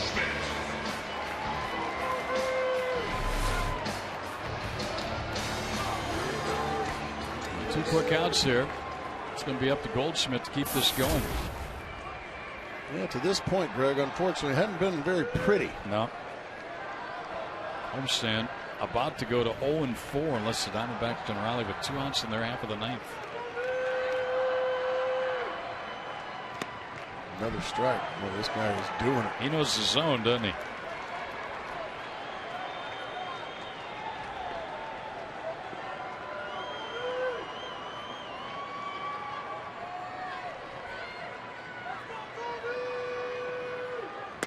There's another. Wow.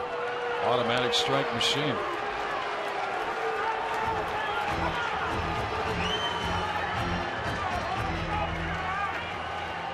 So Jansen on a roll here. 9 pitches, 8 strikes.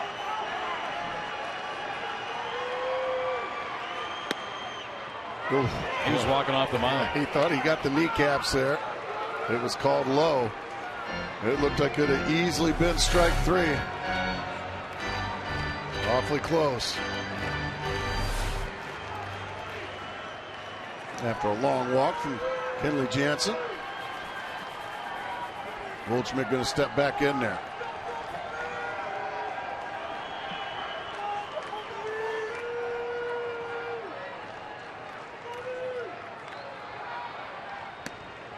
That's over. Diamondbacks strike out 1, 2, 3 in the 9th.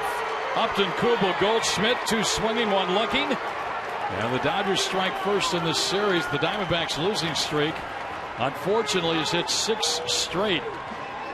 And they fall 7 behind the first place Dodgers in the West. We've got more coming your way. Todd and Dan Marley standing by. EVAX Live coming up. For Mark Grace, Jody Jackson, I'm Greg Schulte. Final score, Dodgers 4, Diamondbacks 1. Thanks for tuning in.